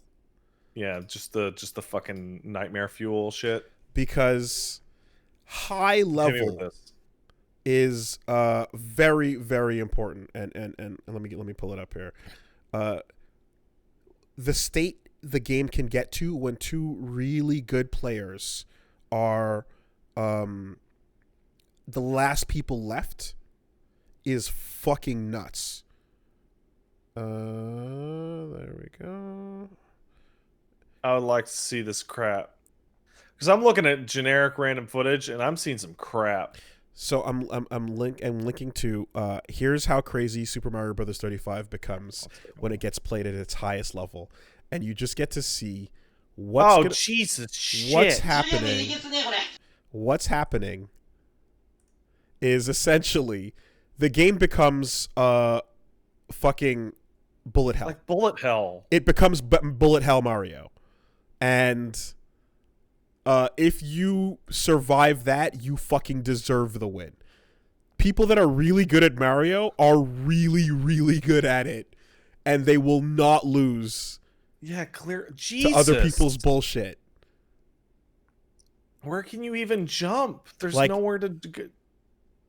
Absolute nightmare fuel of platformer progression. That's too much. And you have items, you have access to stars and fireballs and things that can clear the screen, but for the most part, you're meant to just fucking die. So, there is no meme die kind of thing. The Lakitu, like, procession is if you're looking bad. The link is in the podcast docket, but it's Nintendo Life Mario 35 at its highest level. You have to collect coins and you have to kill enemies and fucking survive. Personally, I prefer my Tetris 99, thank you. I prefer the comfortable skills I already had being applied to a competitive situation. I don't like this fucking bullet hell Mario world. Mario Maker was bad enough.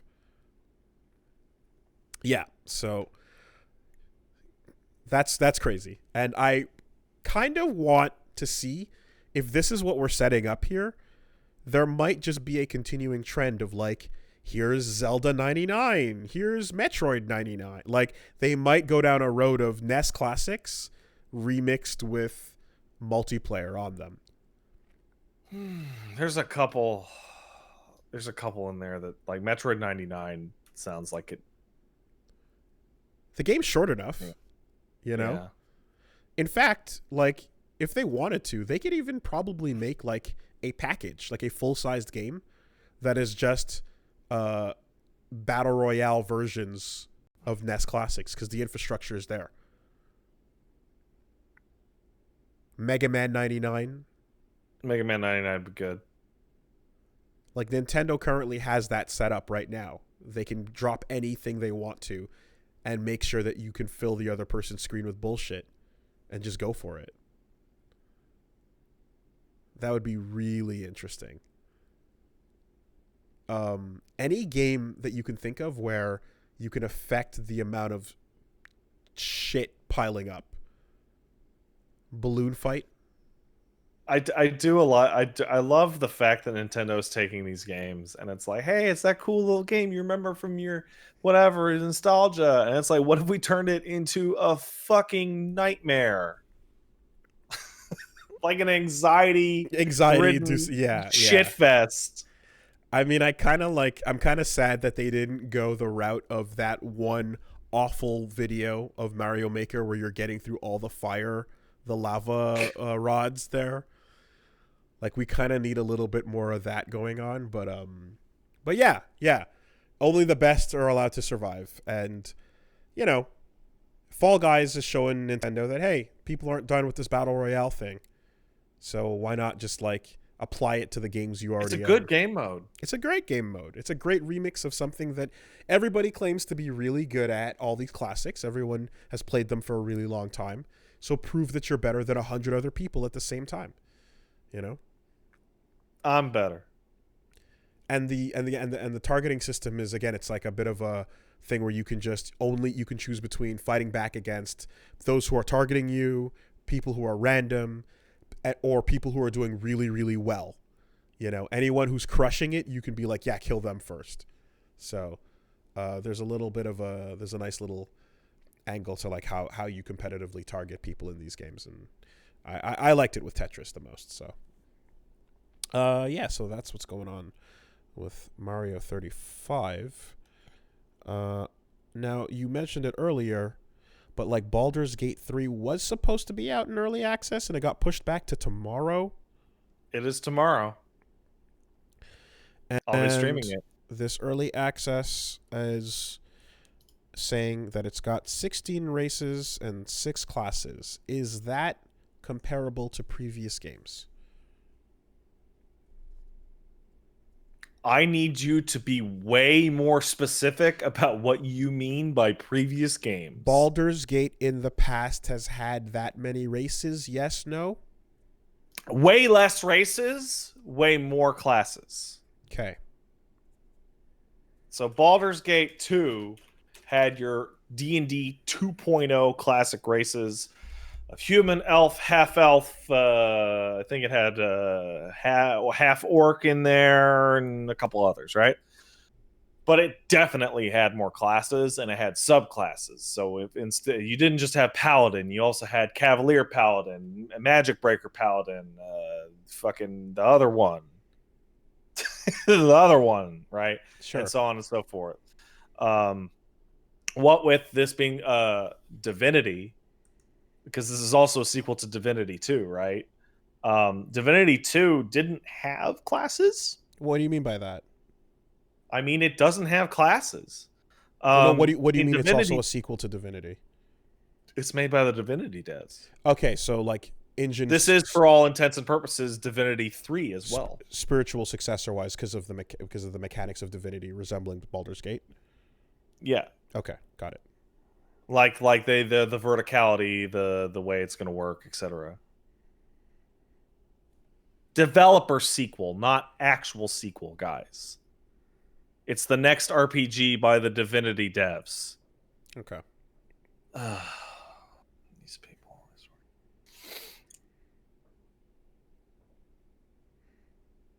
Anyway, that game didn't have classes.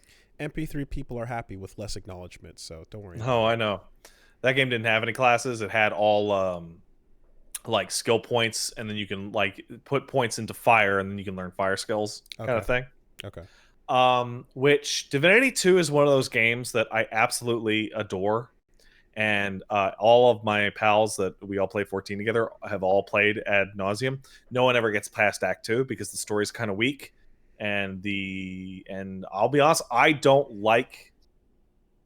I usually don't like do whatever skill systems. I like classes. Do whatever skill systems, as in you have a giant tree that you can build into your own thing. No, it's not even trees. It's just like put points into this, and you can use these types of abilities and build your own class. Because in Divinity 2. It's really easy to make terrible characters.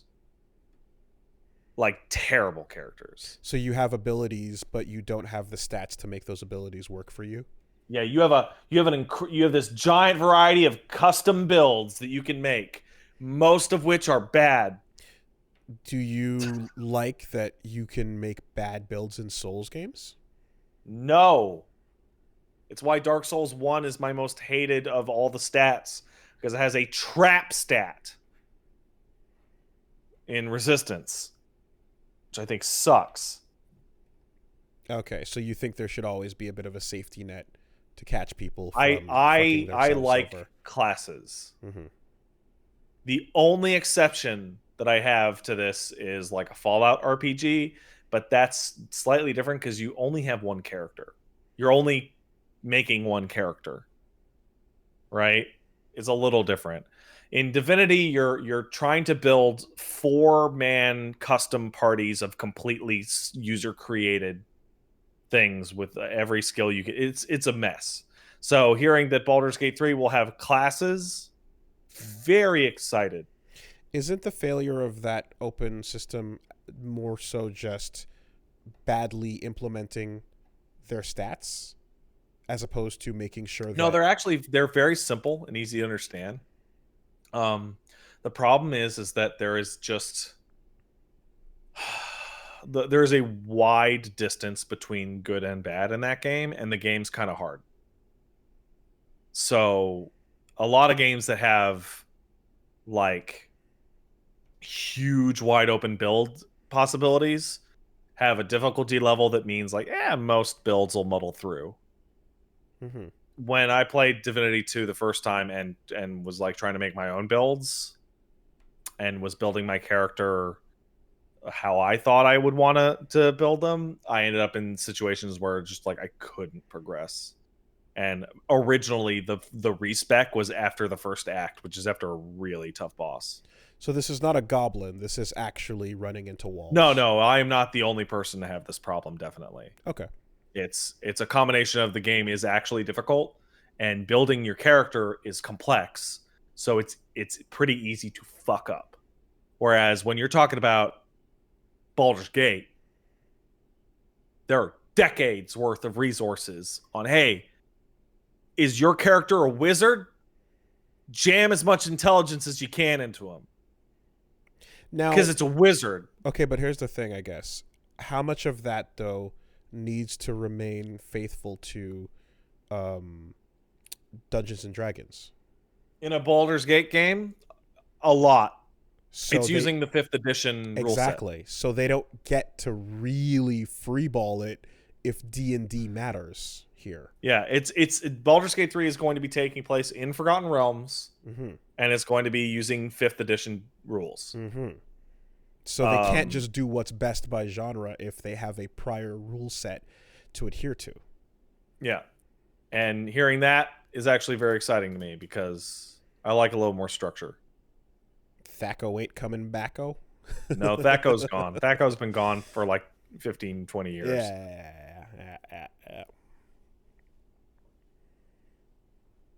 I'm excited, man. That developer has made great games, and the problems that I have with their games is directly in opposition to the type of game they have to make under this license. You will never hit armor class 0.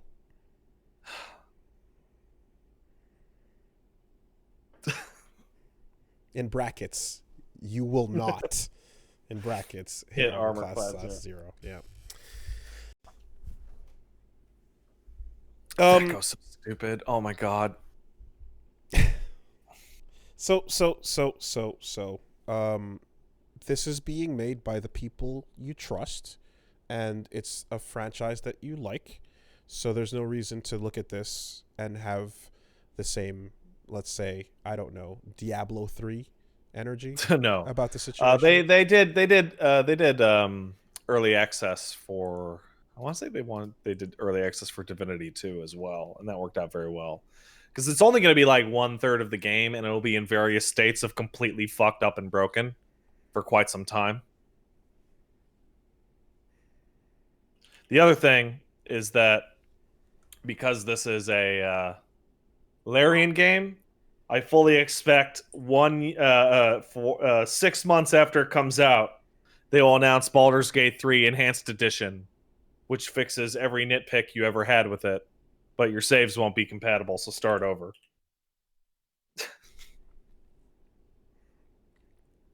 There's a really weird thing with their games where if you want to play them at all, buy them and beat them day one immediately, or when the enhanced edition comes out.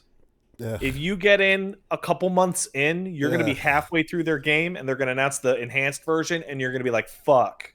Is your save fucked? No, it's not fucked. It's just there on the old one. That doesn't have any of the new stuff. Okay. So, I haven't been paying attention, but what I know of Baldur's Gate is that the camera is way, way, way out here, right? It's isometric as shit. It's way out. Yeah, you're right. So when I'm looking at this character creator that looks insanely detailed, like approaching Black Desert levels of detail. Mm-hmm. What are we doing? So here's what they're doing. Divinity 2 was actually way more faithful to Baldur's Gate than this, because Divinity 2, it would you'd be way up, right, looking down, but when you talk to somebody, you would just kind of zoom down a little bit. Okay. In this gameplay, you're gonna be way up, looking down, but when you talk to people, it's gonna Mass Effect you. Oh, cool. Okay. All right, that makes perfect sense. That's awesome. Nice. And you can also zoom in the camera and move it around to your liking. Rad. Right. Okay, that makes a lot of sense. Yeah, cool. Remember last week or whatever that I was talking about? They shouldn't make sequels to decades-old games. Mm-hmm. This is a really good example. The story of Baldur's Gate 1 and 2 is about the god of murder, and that story is done. And this shit, the whole it's called Baldur's Gate, but that is a location in Forgotten Realms, and it is basically just saying, "Hey guys, it's another one of those that does take place in Forgotten Realms. You'll probably meet Drizzt." Has nothing to do with that shit. You will not meet the god of murder. That is an old thing. Drizzt, though. Yeah. You could hang out with Drizzt in Baldur's Gate 2, and it was the fucking craziest thing in the world. Because I didn't know it was in the game. And then I just turned a corner, and Drizzt was there. I was like, "Is that fucking Drizzt, Joe Erden? Are you serious?" For it just... me, it's just that book cover of him jumping off of the fucking castle top with the blades, and then the two wolves or whatever his familiars are. The Panthers, man. The Panthers, whatever. He's jumping down. He's like, ah, fucking action hero, D&D action man. He's the doing D&D edgelord.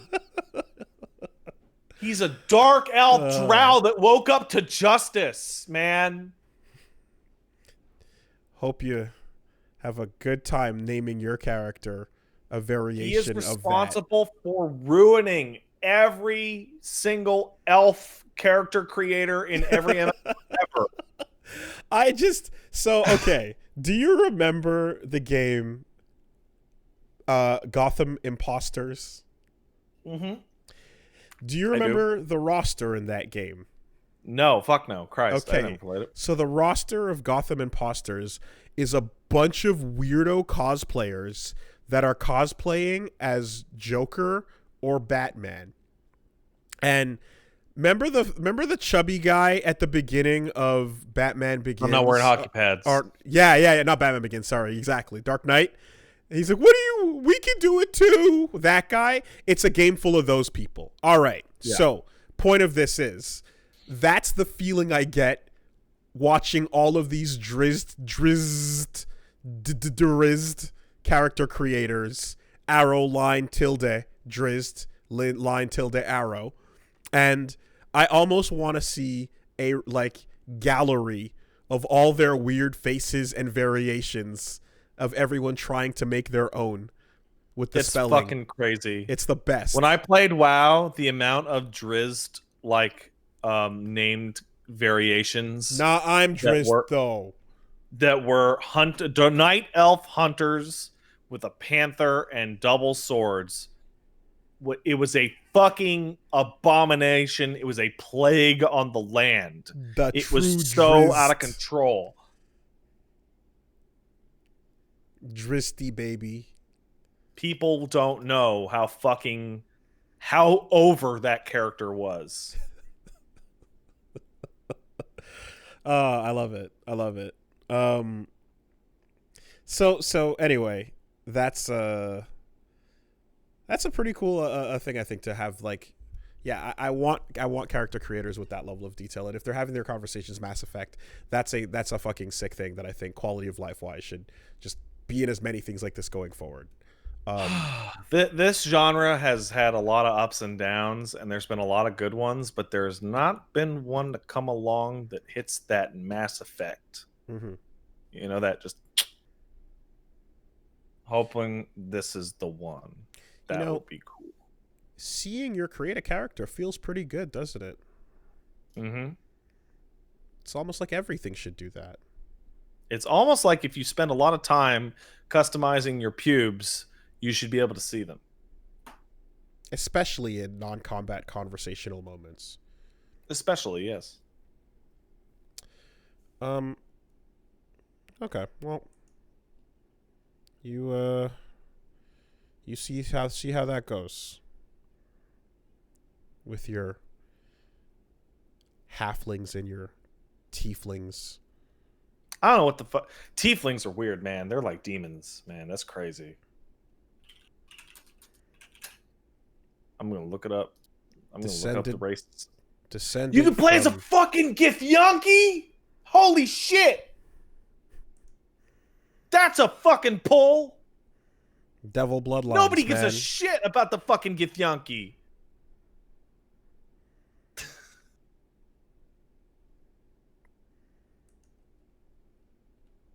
Okay, hold on a second. Humans, Githyanki, peerless warriors from the astral plane, elves, drow, half-elves, dwarves, halflings, tieflings. And then the subdivisions therein. Yes. Githyanki are like fucking not orcs. They're weird. They hate mind flayers. They hate them. Are you a gold dwarf or a shield dwarf? Yeah. That character creator looks very impressive, and I would like to see more of what that can do. Looks pretty. And you know what? They have clean faces. They do have clean faces. It's important. So, Tsushima, they announced there's that multiplayer coming, but they dropped a trailer just to show off some of the other stuff they're adding into it with 1.1 version of the game. And the trailer includes loadouts, which is nice because that's kind of something I was running into towards the end of the game was... Oh, yeah, I want to switch to the traveling set to get the item. Now I want to switch to this. I want to switch to that. Exactly. Like, and you had to... takes fucking forever. You had to do it one by one every time. And, like, not only that, but when you switch to that set, there are different charms that are good for what you're doing, you know? If you're picking a traveling set or a stealth-focused set, then you might want your stealth-focused badges. And, yeah, it seems like you finally can save and lock those in. But only once you've earned your badges. Of course. Never not earn your badge. Never not earn your badges. Goddamn, dude, that thing is so dumb because I hear it forever. And every time a badge comes up in any video game, That's say all I it. can hear. But no one knows. No one gets it. There's no reason cares? they should. It's only for us. There's no reason anyone would get it, but it's here forever.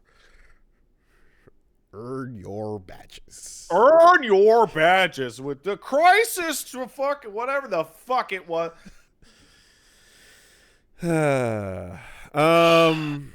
Anyway, so what we get here is like, yeah, you want to talk about like playing something a little too late or whatever. Yeah, this is I'm getting I just finished the game before this drops, but like once I set my charms in Tsushima, I never touch them again. Too much time wasting, can't be bothered. And there's so many. So like the scrolling takes a long time. I'll deal with the mismatch of the set and the abilities, and it'll just have to do.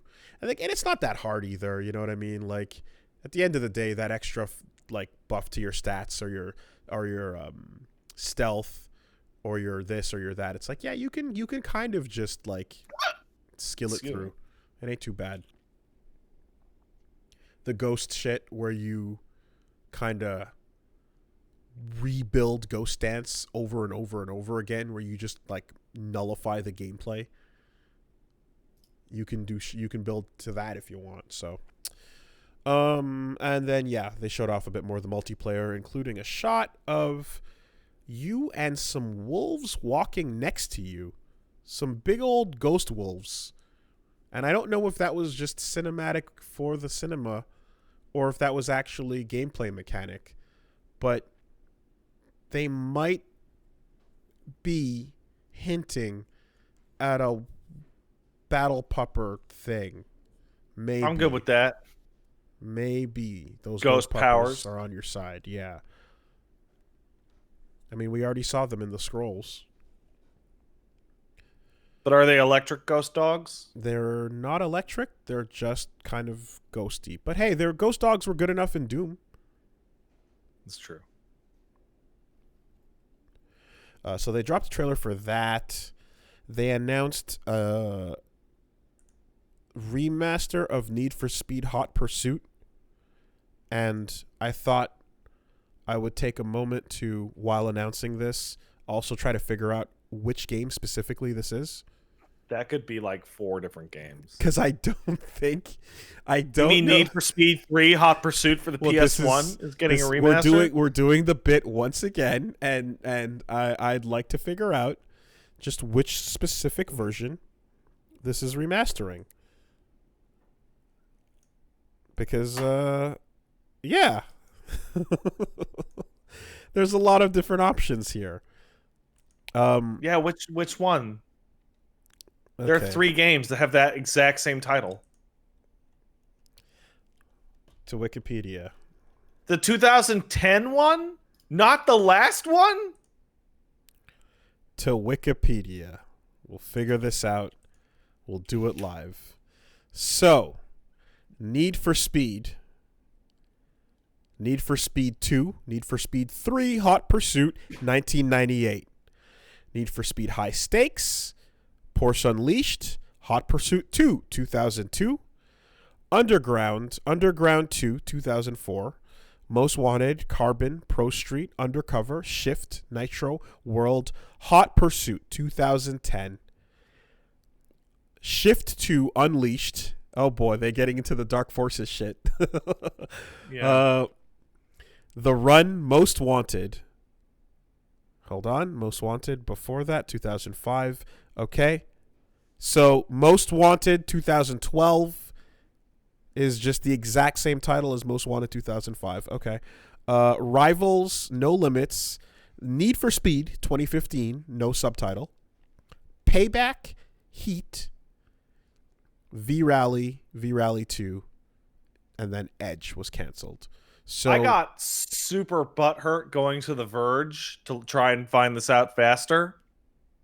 Because it says a remaster is coming, blah, blah, blah. And it says the original Cops versus Racing game came out in 2010. No, it didn't! The original one came out on the PS1 in like 97. 98. 98. The original Hot Pursuit. Yeah. Hot Pursuit mode. Shut up, Verge! Yeah. You don't know shit. Can't you just call it Hotter Pursuit? Can't you just add fucking numbers? Hottest Pursuit?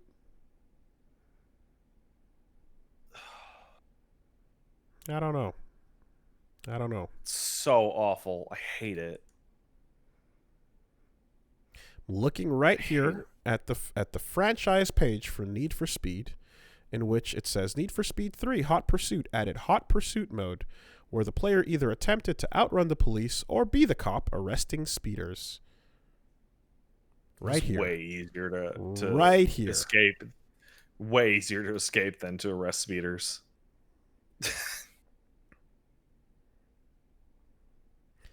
Also, that fucking those games, those old ones, had some fucking wild cop AI. Fucking no self-preservation at all. So like those cars might as well be bullets fired from God. Yeah, but it was the first game that ever did that ever put in speeding and shit. So we were like, oh man, that's cool. Because, like, that's not quite the point of GTA 1 and 2, right? So that mechanic was like, oh, fuck. Yeah, let's do it. Right. So the 2010 version was just, like, a new game that focused on... It was a Burnout game. That aspect of it, again. It was a secret Burnout game. So now when we're getting the remake or the remaster of that, you're essentially getting the Halloween Halloween movies. Remaster. Yeah. Cool. All right. Well, we figured it out. Need for Speed 3 Hot Pursuit is a legitimately incredible racing game. Oh my God. Need for Speed Relentless Pursuit. Whoa. Unending pursuit. Unyielding pursuit. Infinite pursuit. There's so many better places they could have gone. Pursuit after death. Extreme and ultimate pursuit. They could have gone so much better with this. It sucks. There's a lot that could have been done. Fuck. These cowards. Wait, hold on a second. Mm-hmm. What's up? Okay, wait. You were reading out the whole run of games. Yes. And it didn't quite click in my head that the naming convention for this series is Need for Speed 3 Hot Pursuit, Need for Speed Hot Pursuit 2, and then Need for Speed Hot Pursuit. Like it literally goes 3, 2, 1. Yeah, okay, the list according to Wikipedia just puts Need for Speed as the initial title, as the proper title. Except for Shift 2 Unleashed. Yeah, Hot Pursuit 2 came out in 2002. Because Shift 2 Unleashed didn't have the word Need for Speed on the box. Or it did, but it was not the official title. The word Need for Speed was actually a bottom subtitle on the box. So if you're looking at the box for Shift 2 Unleashed, Need for Speed is then a subtitle to the game. I hate this. Because you got to know what you're looking at. What is the obsession with just naming things the same thing? It's like really simple. It's really simple. It is the core of what Paul Marketing loves, which is brand and name recognition equals power. And the only thing more powerful than implying that yours is the next in a line of a great memory that someone has is implying that it's the exact same thing. Numbers going up is embarrassing. Something being around for too long looks bad. However, I disagree. Well, that's not how Paul Marketing sees it. But when it's taken as the exact same name of the thing, you go, oh man, I loved Thing. This is just Thing. Thing is the purest version of Thing in your head. You didn't even have to add a number or subtitle to it. Final Fantasy and like Dragon Quest have hit like dynastic reputation by Final having their Fantasy and numbers. Dragon Quest are not being cowards about it. They're being acknowledged, and like everyone is blown away by the level of like unflinching courage that they are advancing with that number, and they don't give a shit how big it gets. That's an unseen thing in video games and in movies. Everyone cowards out after 5.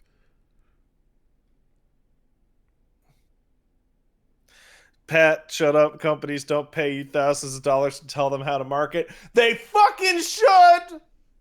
I'd get that marketing up. I know what the kids like. The kids like the anime dogs. To tell them to buy games and make a bunch of adorable chainsaw noises. Movies with too many sequels became known as shit. That's because they were shit. Yes. Thus establishing the too many sequels is a bad thing idea. They put it out there. Too many books in a series wasn't ever that much of a thing. It really started and came from too many fucking movies, because what are you gonna go watch? Fucking Elf, not Elf. Whatever. Fucking Elf in the Hood, like Leprechaun in the Leprechaun in the Hood. You know, like whatever the case is. Like it just. Yeah, but here's the thing. Let's take like Jason and Halloween and all that shit, right? Sure. It's like, right? It's like, the horror movies have to get away from the numbers because all those horror movies had dozens of sequels and they were all terrible. The fact that you don't have the number doesn't make those sequels like better. No. They're still bad. Yes. And then you associate the bad not with sequels, but with the property itself. Yes. But for the moment that they need you to pay for that ticket, that's all they care about. And if you bought the ticket and walked in, then they got you, because they convinced you this isn't too much of the same old bad thing. It's a brand new thing. Yeah, but then you get people going like, well, I guess Halloween is terrible and always has been. But it's not based on long-term thinking. It's based on get your ticket money now. You know who's the bravest movie makers in the world? Whoever the fuck is behind the Saw movies. Saw. Yeah, that's absolutely it. But the other thing, they really went for it. Not only that, but according to what I hear, word on the street is that when you get to the end of the Saw journey, there's actually a coherent like reason for the whole series to be this long, ongoing, connected thing. I don't believe that at all. I can't speak more to it because I couldn't tell you. But someone who saw all of them told me, dude, it's fucking stupid and crazy, but you get through it and there's a point to the whole journey. And I was like, wow. I saw Saw 4 and that's it. I was very confused. Well,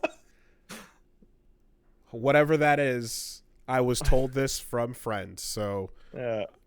I don't, take that opinion for what it is. It ain't mine. I haven't seen them. That is that is absolutely the reasoning why. It's just we need you to remember how much you love Need for Speed, Hot Pursuit, without actually thinking about how many other games of Need for Speed are out there that you weren't paying attention to. This is a fresh start. It reminds me of this whole conversation always makes me think of an old Bombcast with Gersman and Ryan Davis talking about how they started the Giant Bomb Wiki, that incredibly comprehensive like bomb wiki or whatever.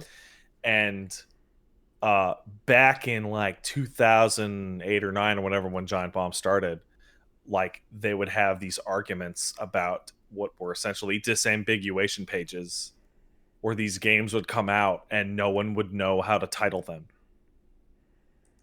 And then the answer ended up being game title with the year, but that screws up all sorts of fucking database shit because it's fucking stupid. Well, too late. Terrible. Now, if you don't subtitle your game properly, a year will be applied to it. You know what I'm gonna do? I'm gonna make a spite game, and it's gonna be called 2. It's gonna be called Spite 2. What about like 13? No, fuck that. Yeah. Did you know? And the subtitle will be called The Sequel. Did you know that every King of Fighters game was just called King of Fighters? I do know that, actually. Yeah, it's crazy. It was pretty crazy. It was like Madden. The official name on the box is just the King of Fighters. And they had, and that's all SNK put out. So those years just got inserted with the brackets, because otherwise, how else would we figure it out? How else did you know?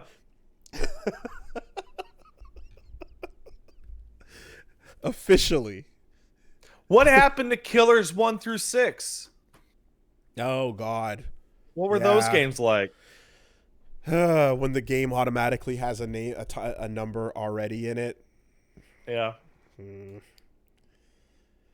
I mean, it's like, that's not as bad if it's like a part of it without being the last digit, but like Killer 7 does have it in there as if it were.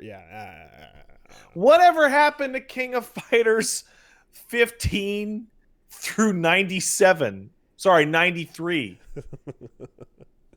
What happened to those games? That's a lot of King of Fighters games we missed out on. Yeah. Remember, folks, when you give up putting any effort in and you just want to achieve absolute brand recognition purity, you don't even bother implying that it's not the same thing the person's thinking of. Remember God of War? Yeah. Well, look, it's God of War. Yeah. Didn't even have the decency to call it the God of War. No. It's, look, my memory's a God of War. Buy money here. Yes. That's the name. I remember liking name. And clearly I'm not 12 anymore, so it can't be the same thing.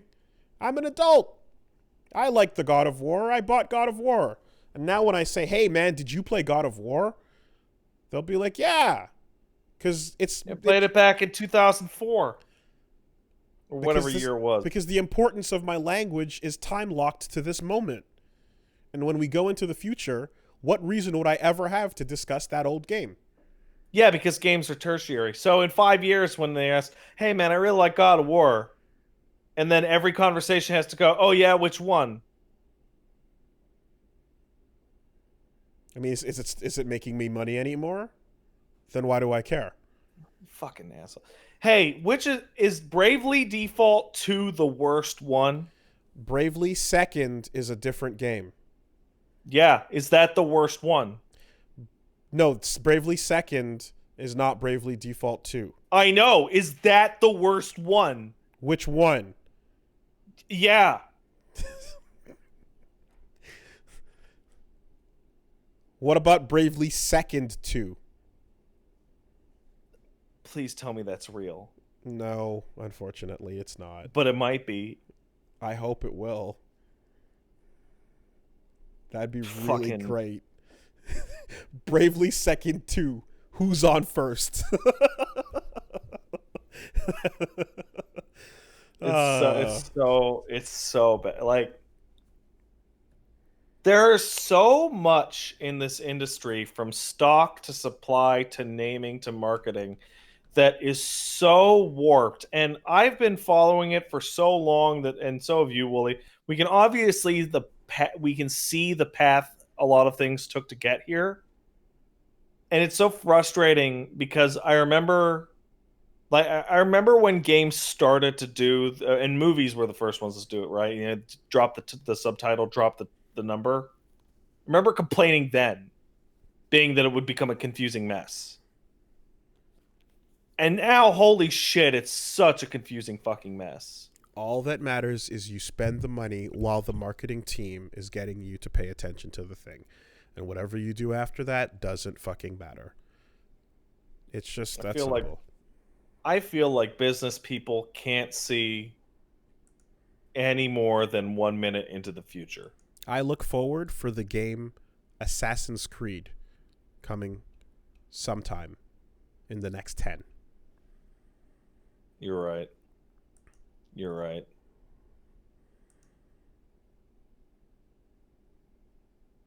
DMC is not the worst one, but it's the most upsetting. I also can't stand the way that it has to be spelled with the upper and the lower case. Yeah. And It's very annoying. what is the beginning of the what does DMC stand for? Devil May Cry. No, but what does the DMC before Devil May Cry stand for? Devil May Cry. So is it just Devil May Cry, Devil May Cry? What's the the D in DMC stands for Strand. Like, letters are used to communicate language. Does the DMC stand for DMC? It stands for DMC2 Best Game. That's what it stands for. There you go, everyone. It stands for My Name is Dante. Fuck you. I think Shout outs to Susie. is that the hardest we laughed in that whole video series? I mean, I can't think of any toppers. Cause like I completely forgot about that. Yeah, that's probably top. It was, oh man, holy shit. Either that or yeah, skateboard. Oh Mm-hmm. man, Middle finger. Yeah. Either that or Savior, bloodstained, mother, father. Yeah. And then last. Hey, how do you feel about that photo of Virgil sitting on one of those white plastic lawn chairs? It's just on the top of the Clive pot. Just like, oh, you didn't? Okay, that's pretty good. It's just this photo of him sitting on one of those like big open white plastic lawn chairs, and it's like, Dante, if you want to take it from me, and then it's just as he gets up. The stupidest. Well, let me grab one. Sure. Oh, they modded it into the game. Is he sitting in a dad chair? Yeah.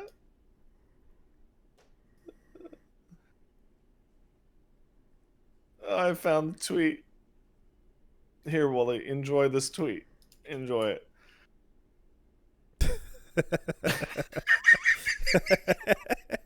It's so stupid. If you want it, chair scraping loudly against the Cliphod, you'll have to take it. Because everyone knows the sound of a lawn chair.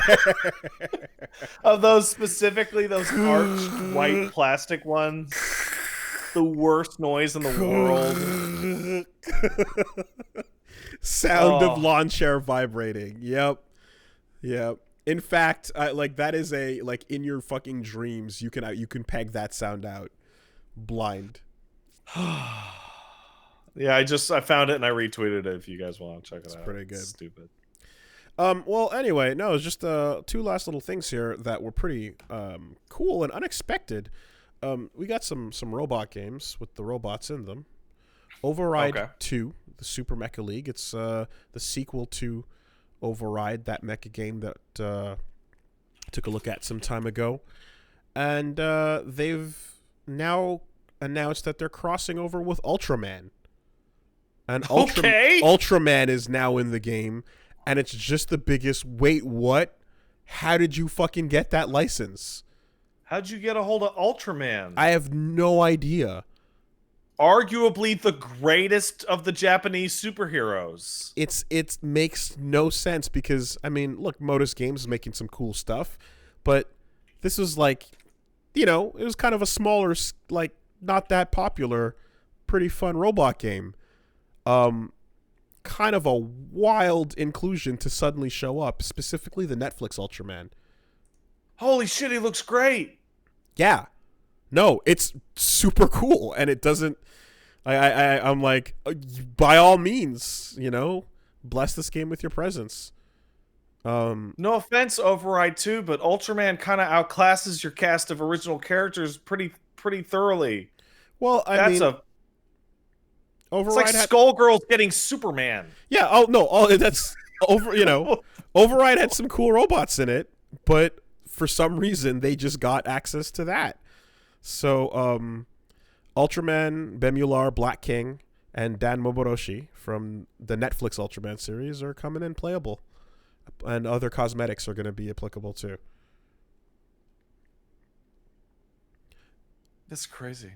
Yeah, it's an extra edition though, so I think it's one of those bits where the Ultraman money is probably going into the additional, into either the extra cost or the DLC content. Good. So, there's that.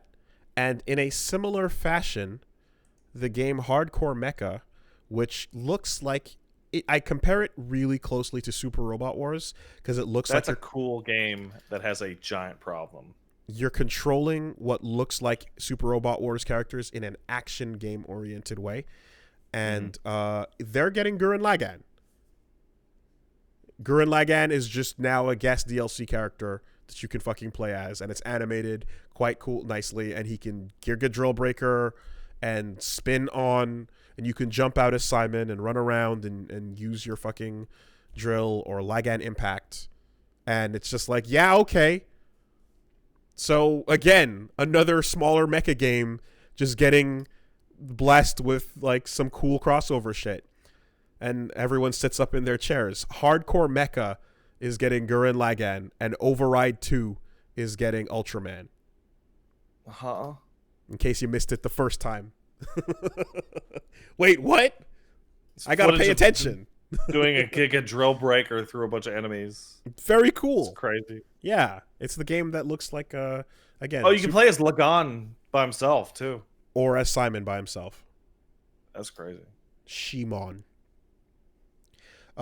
Yeah. So it's just, I don't know how and why they secured that license deal, but they fucking did. I can only imagine it's the kind of situation where a lot of these deals would go through more often, but the people assume they won't, so they just don't ask. Well, Gurren Lagann shows up in some Super Robot Wars games, but not all of them, right? There's some franchises that are always going to be there. Like everything related to Gundam is always going to be there. Everything related to Ava, everything Gynax is going to be there. Bandai plays along. Gunbuster, the Diebuster, all those people. All of the companies as a whole play along, but then you get your special little like, oh, that one game has Big O. Oh, that one has Virtual On, They get these slight moments of crossover that are not applicable across the board. You're always going to have Mazinger Z. You're always going to have Getter, but you might not always have fucking Giant Robo, So yeah, or Tekkaman, or Overman King Geiner. So Gurren is especially like rare because it's like you don't get there was that one Gurren game and no one talks about it, and then there was supposed to be an MMO, and that thing got fucking silent canceled right quick. It went the same. I have a copy of that fucking DS game somewhere in this house. The MMO went the same place that the Trigun MMO went. The Planet Gunsmoke, never forget. Jeez, I completely didn't know about that at all. They announced Gungrave, and they announced Trigun, the Planet Gunsmoke MMO coming soon. And I was like, what? And then fucking nothing. Yeah. So, if you want to check out these robots, you can check them out. I'm gonna check out these robots. Nah, I already checked them out. I already did that. Would a Gurren Lagann game be really I cool? don't care anymore. I mean, it's been a while. Time's passed. I don't need it. It'd be nice if a good developer took it. and had a really good idea for it. But it doesn't need to exist. It's fine. If it's not going to be amazing, I kind of don't want it. Yeah. At the time, certainly there was big excitement for that idea, but hey, we eventually got a Kill la Kill game, like fucking years later, and it was pretty, but not much else to say about it. Yeah, exactly. No, I'm sad. Well, let's take some letters and do the thing. Yeah, let's take some letters because I'm going to piss myself. It's that time. If you want to send in an email, you can send it to castlesuperbeastmail@gmail.com. That's castlesuperbeastmail@gmail.com. It's not gross o'clock yet. Oh, gross o'clock's in the morning, dude. Or night. Well, depending, right? Gross o'clock's 4:30 in the morning. Yeah, I've ordered food at gross o'clock at like 2:30. Yeah. Yeah. We got one coming in from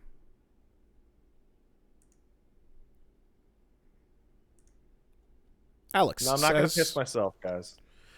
Hey, Willie and Pat, on the last podcast where you talked about the departure of Michel Ancel and BG&E 2, the weirdest thing about his leaving speech was Wild, a.k.a. Ubisoft's Deep Down, is apparently still in development.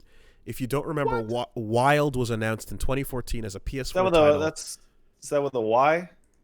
WILD, lowercase I. Announced in 2014 as a PS4 title, before the PS4 even came out. Some footage was shown off at Paris Games Week the following year, and then it vanished off the face of the earth. There's some singular screenshots that were posted to his Instagram, but like Deep Down, the game was never officially canceled. It just went the entire lifespan of the PS4 without any news, so there was no hope left. Last week he said, many of you might want to know what happened to it. No worries. The teams are autonomous. The projects are going super well. Beautiful things to see soon. No, they're not. So it's not. It doesn't get worked on for 10 years with nothing about it and goes super well. Well, these flowery words are flowery. So big lies. Just wanted to bring attention to this as this game has, I've been thinking about it for some time, and I've never expected it to be acknowledged again. I completely forgot about that game. I still don't even know which one it is. Like, I just watched a trailer for it and remembered that I had seen the trailer, and that was the extent of my interaction with it. How many thousands of days are we since the last Bayonetta news? Probably 900.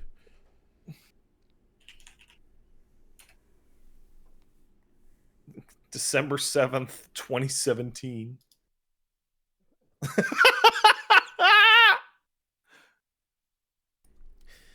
You know what game I thought of yesterday? Just out of the blue, out of nowhere.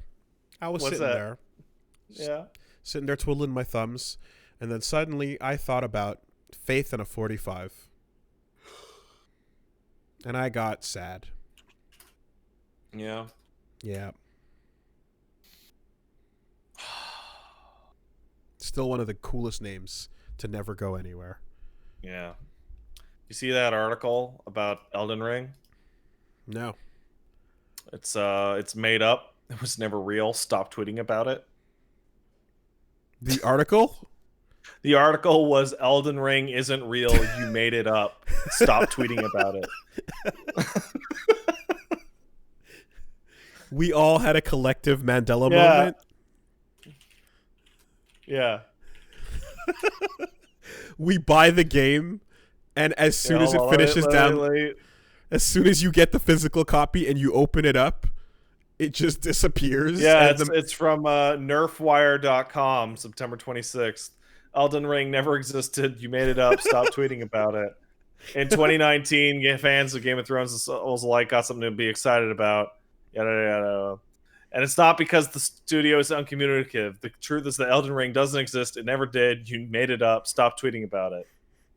Reportedly, development began in 2017, but of course that can't be true because if it's development for 3 years already, why do we know basically nothing? It's because there's nothing to show, Daniel.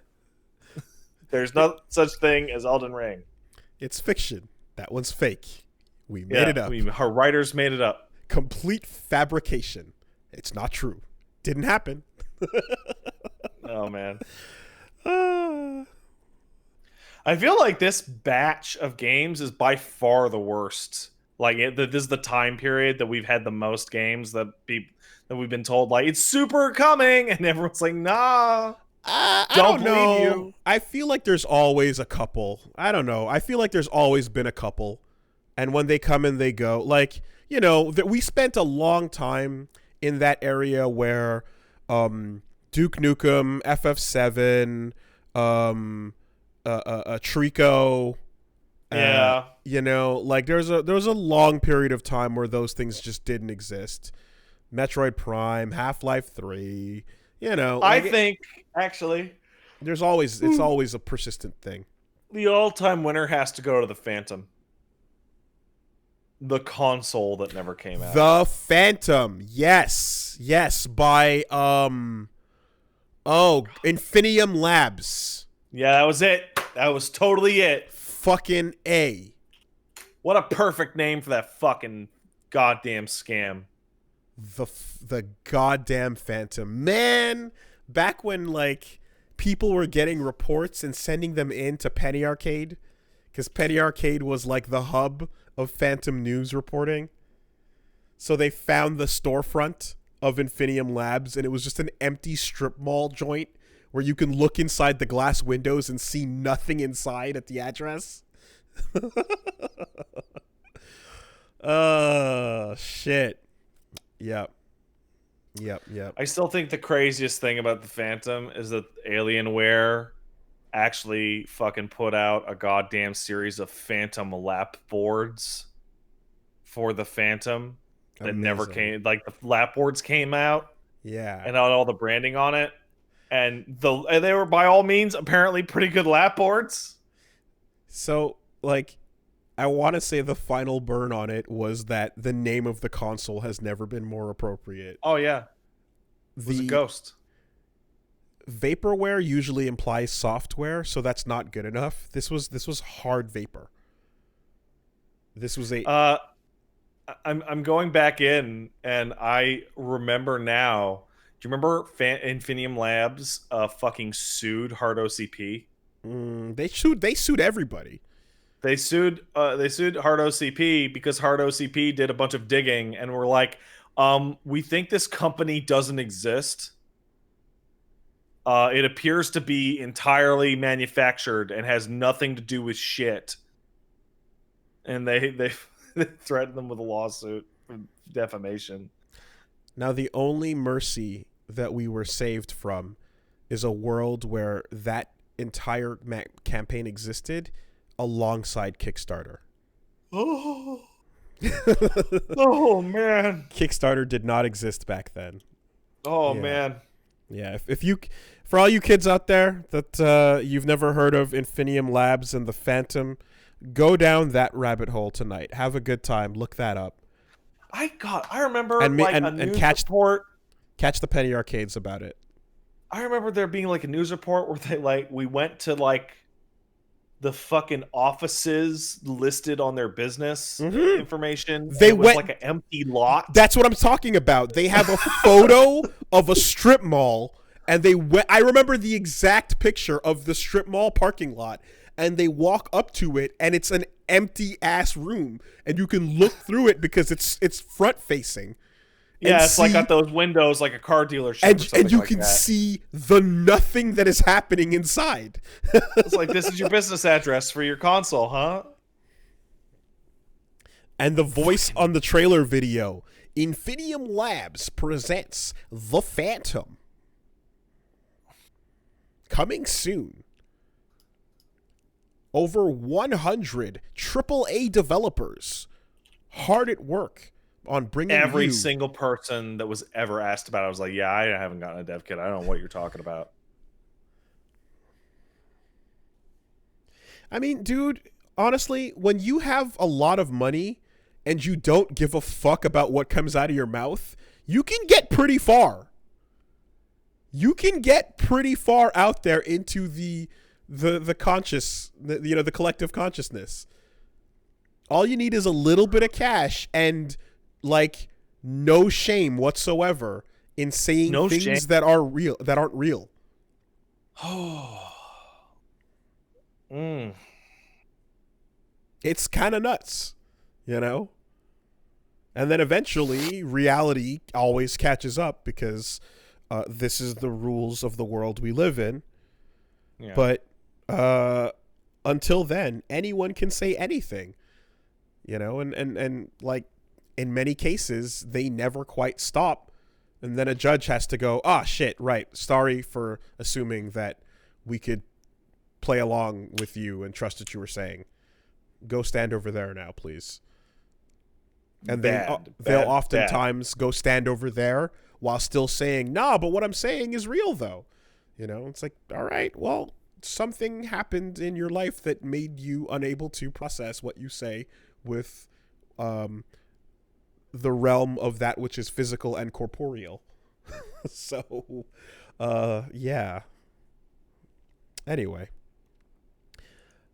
We got one over here saying, dear opposite ends of the hair selection screen. Stove here. I like that. Been playing fighting games as long as I can remember. Started somewhere unusual. My love came from Fighter's Destiny and Flying Dragon for the N64. People have often said these are odd ones to start a love with, but they clicked so right with me, and they still get my blood going to this day. My question is, have you gotten into anything based on a bad representation of said genre? Thank you. Hard to say. I don't think for me that it's necessarily bad, but I've gotten into stuff through unpopular routes. I've mentioned that one of the first RTSs, but it's not RTS, it's turn-based. One of the first turn-based strategy games I ever played was Fallen Haven on the PC, which was not very popular, I think. It kind of just existed as a thing that I think it came free with a video card. I want to say it came free with a video card back in the day. Probably an ATI Rage. And it was a lot of fun. It was a really good turn-based strategy game that I enjoyed. But like I never heard anyone ever talk about it again in the future. There's some fucking piece of shit RTS game for the PlayStation 1 that I played that I genuinely cannot remember the name of, that I think was the first RTS game I ever played. It was like on a gray, it was like a fucking brown background and you made a bunch of green tanks, and that is all I can remember. Jesus, what the fuck was the name of that shit? Was it Warzone? It was Warzone. That's the first RTS game I played. It was Warzone. Before, like, Worms and Worms style games, which includes, I guess, like, what's that other one? Was it MapleStory? No. I don't know. Anyway, there was a game called Guerrilla, where it is a super basic ass PC insert diskette to load up game. Type in the angle that you want to throw your bomb boomerang at, and two gorillas on two sides of the screen had to shoot a thing, and then the trajectory would fall, and then you'd whiff, and then you'd have to correct. And the whole game was just angle correction until you nailed it. Sounds like Angry Birds. Q basic shit, like super duper basic. And that was like, yeah, that was my first exposure to physics game. I got into fighting games playing the fucking Genesis version of Street Fighter 2 Hyper Fighting. Keep that shit to yourself. That version is terrible. Keep that shit to your fucking self. Gunbound. I that's what remember about. talking to a friend of mine who was convinced that it was fine. No, you just hit start real fast. It's just between punches and kicks. It's fine. You're fucking crazy. You're fucking crazy. Also, this is pretty late, and a lot of them were out by then. But Advance Wars was also like where I played a lot of turn-based strat. Nah, those games are great. Before, yeah, they are. They're just not really like brought up in the pantheon, you know. That's because they're dead, but they're great. If you like those, you should check out Wargroove. Well, Advance Wars turned into the like what was it Wii or GameCube? There was a platformer that came out in the same franchise afterwards. Mm-hmm. And it wasn't called Advance anymore. It was called something else Wars, but technically it did continue, just not in the same thing. Mm-hmm. Battalion Wars, yeah. Yeah, fuck that. No, man, you want to play Advance Wars? Check out fucking Wargroove. That is just straight up Advance Wars. Mm-hmm. But it's got dogs. Also, the fact that we got the stupid Fist of the North Star game for launch at Game Boy, and that we didn't get the Beast Wars game is tragic, because the Beast Wars game that came out later, of course, shows you a way better version of what you can do with a fighting game in 2 buttons. I've talked to Paige about this because, of course, she's played it. But you ever played the PS1 Beast Wars game? Yeah. It's fucking unbelievable. It's fucking. It's probably on. It's appropriate. Yeah, it hurt. But it's probably right there with fucking Reboot. Yeah, no, it hurt. No, it's holy shit. That thing is terrible. Might be worse. No. Yeah, see the fact that you have to even think. Oh. No, Reboot's worse. I need Reboot's to go worse. look Reboot's at it. worse. I need to go look at it. Reboot's. I think we did a mystery box on it, because I'm pretty sure we did a mystery box on it. But Reboot is worse because Reboot's basic movement system completely fails you. The thing you have to spend the entire video game doing is floating around on a zip board really badly. You're on slidey ice controls for the entire platforming of the game. Oh, I'm looking at this Beast Wars game, and it's pretty rough, man. At the very least, Beast Wars, from what I recall, you moved in directions that you wanted to. All of Reboot, 100% of Reboot involved sliding on shitty ice controls where you'd fall off the edge of every platform 3 times, die, get a game over, lose your save. Yeah, but you were willing to do a Reboot LP, but you didn't do a Beast Wars LP. That makes Beast Wars better by default, because you dodged it. I mean, Beast Wars doesn't mean as much to me as Reboot does.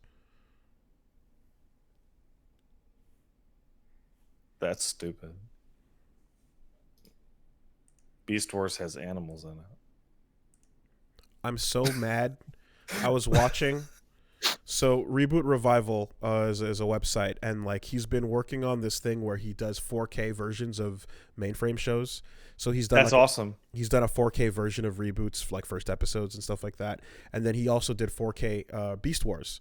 And I was checking it out. I bet that looks fucking great. Unbelievable, gorgeous, right? And it's the perfect type of perfect visuals for like 4K machine whatchamacallit, rasterization, because it's like that exact level of shiny and flat that work. Oh, that looks great. I'm looking at it now. That looks fucking great. Incredible, right? Basic 3D works so well when upscaled to 4K. So looking at it, it's very, very pretty. And I was watching it, and it's the beginning of the fight where, you know, the Decepticons and or rather the Maximals and the Predacons are like in space chasing each other in the first fight. And I'm just remembering, like, God fucking damn it, I always wanted to see what their forms were like before the animals were attached. Dude. And they had them. They are there. They're just in the shadows, right? Rat Trap, Rhinox, Cheetor, Optimus Primal are all there in the ship, and they're in the same colors, sort of, but they just don't have the animal parts attached. And I wanted to see exactly what they look like, and they never showed it. I'm like, fuck. I still want to know. Same thing for the Megatron and Dinobot and everyone else that was over there. And I don't know about you, but I prefer Beast Wars Megatron way more than classic Megatron. Beast Wars Megatron is the best Megatron. Shut up, fight me. He's so fucking good. Fucking fight me. I will die on that hill and turn it into Everest. Remember that time with my rage. Remember that time they were defending Optimus, who was coming back to life, and so Rat Trap, Dinobot, and Cheetor went out in front to defend it, and then fucking Tarantulas was like, "Ha! Look at them, the Maximals. They're so fucking stupid. They're dumb. They're coming out to fight us." And then Megatron goes, "The Maximals are many things, but fools they are not," and starts to zoom in. And he's like, that's what they're doing. I'm like, oh, that's the best. And you, Optimus Primal, you no longer exist. It's so that dude's so oh shit! Fuck me, that show ruled. Shut up. Yeah, no. Air Razor, you're so cool, but your toy died early. Oh my. No, Air Razor, but no, and then Tigertron, and then they fuse, and then they're like, we're not selling this fucking toy. We're not selling this shit. Kill that thing. No. Kill it. You rose out of the pit, and now you die. Plot beats tied to toy lines are a trap for your show.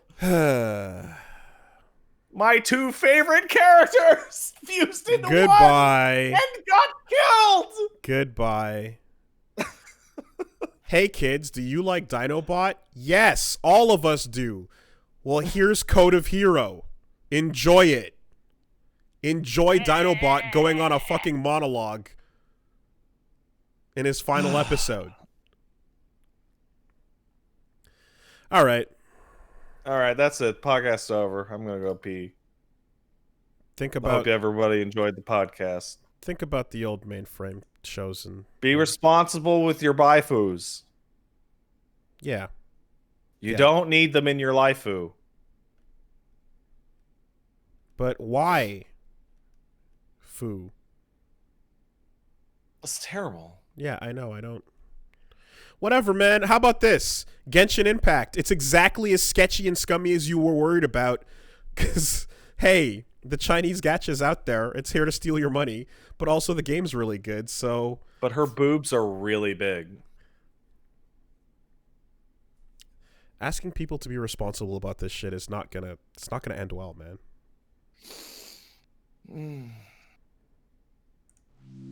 Be responsible.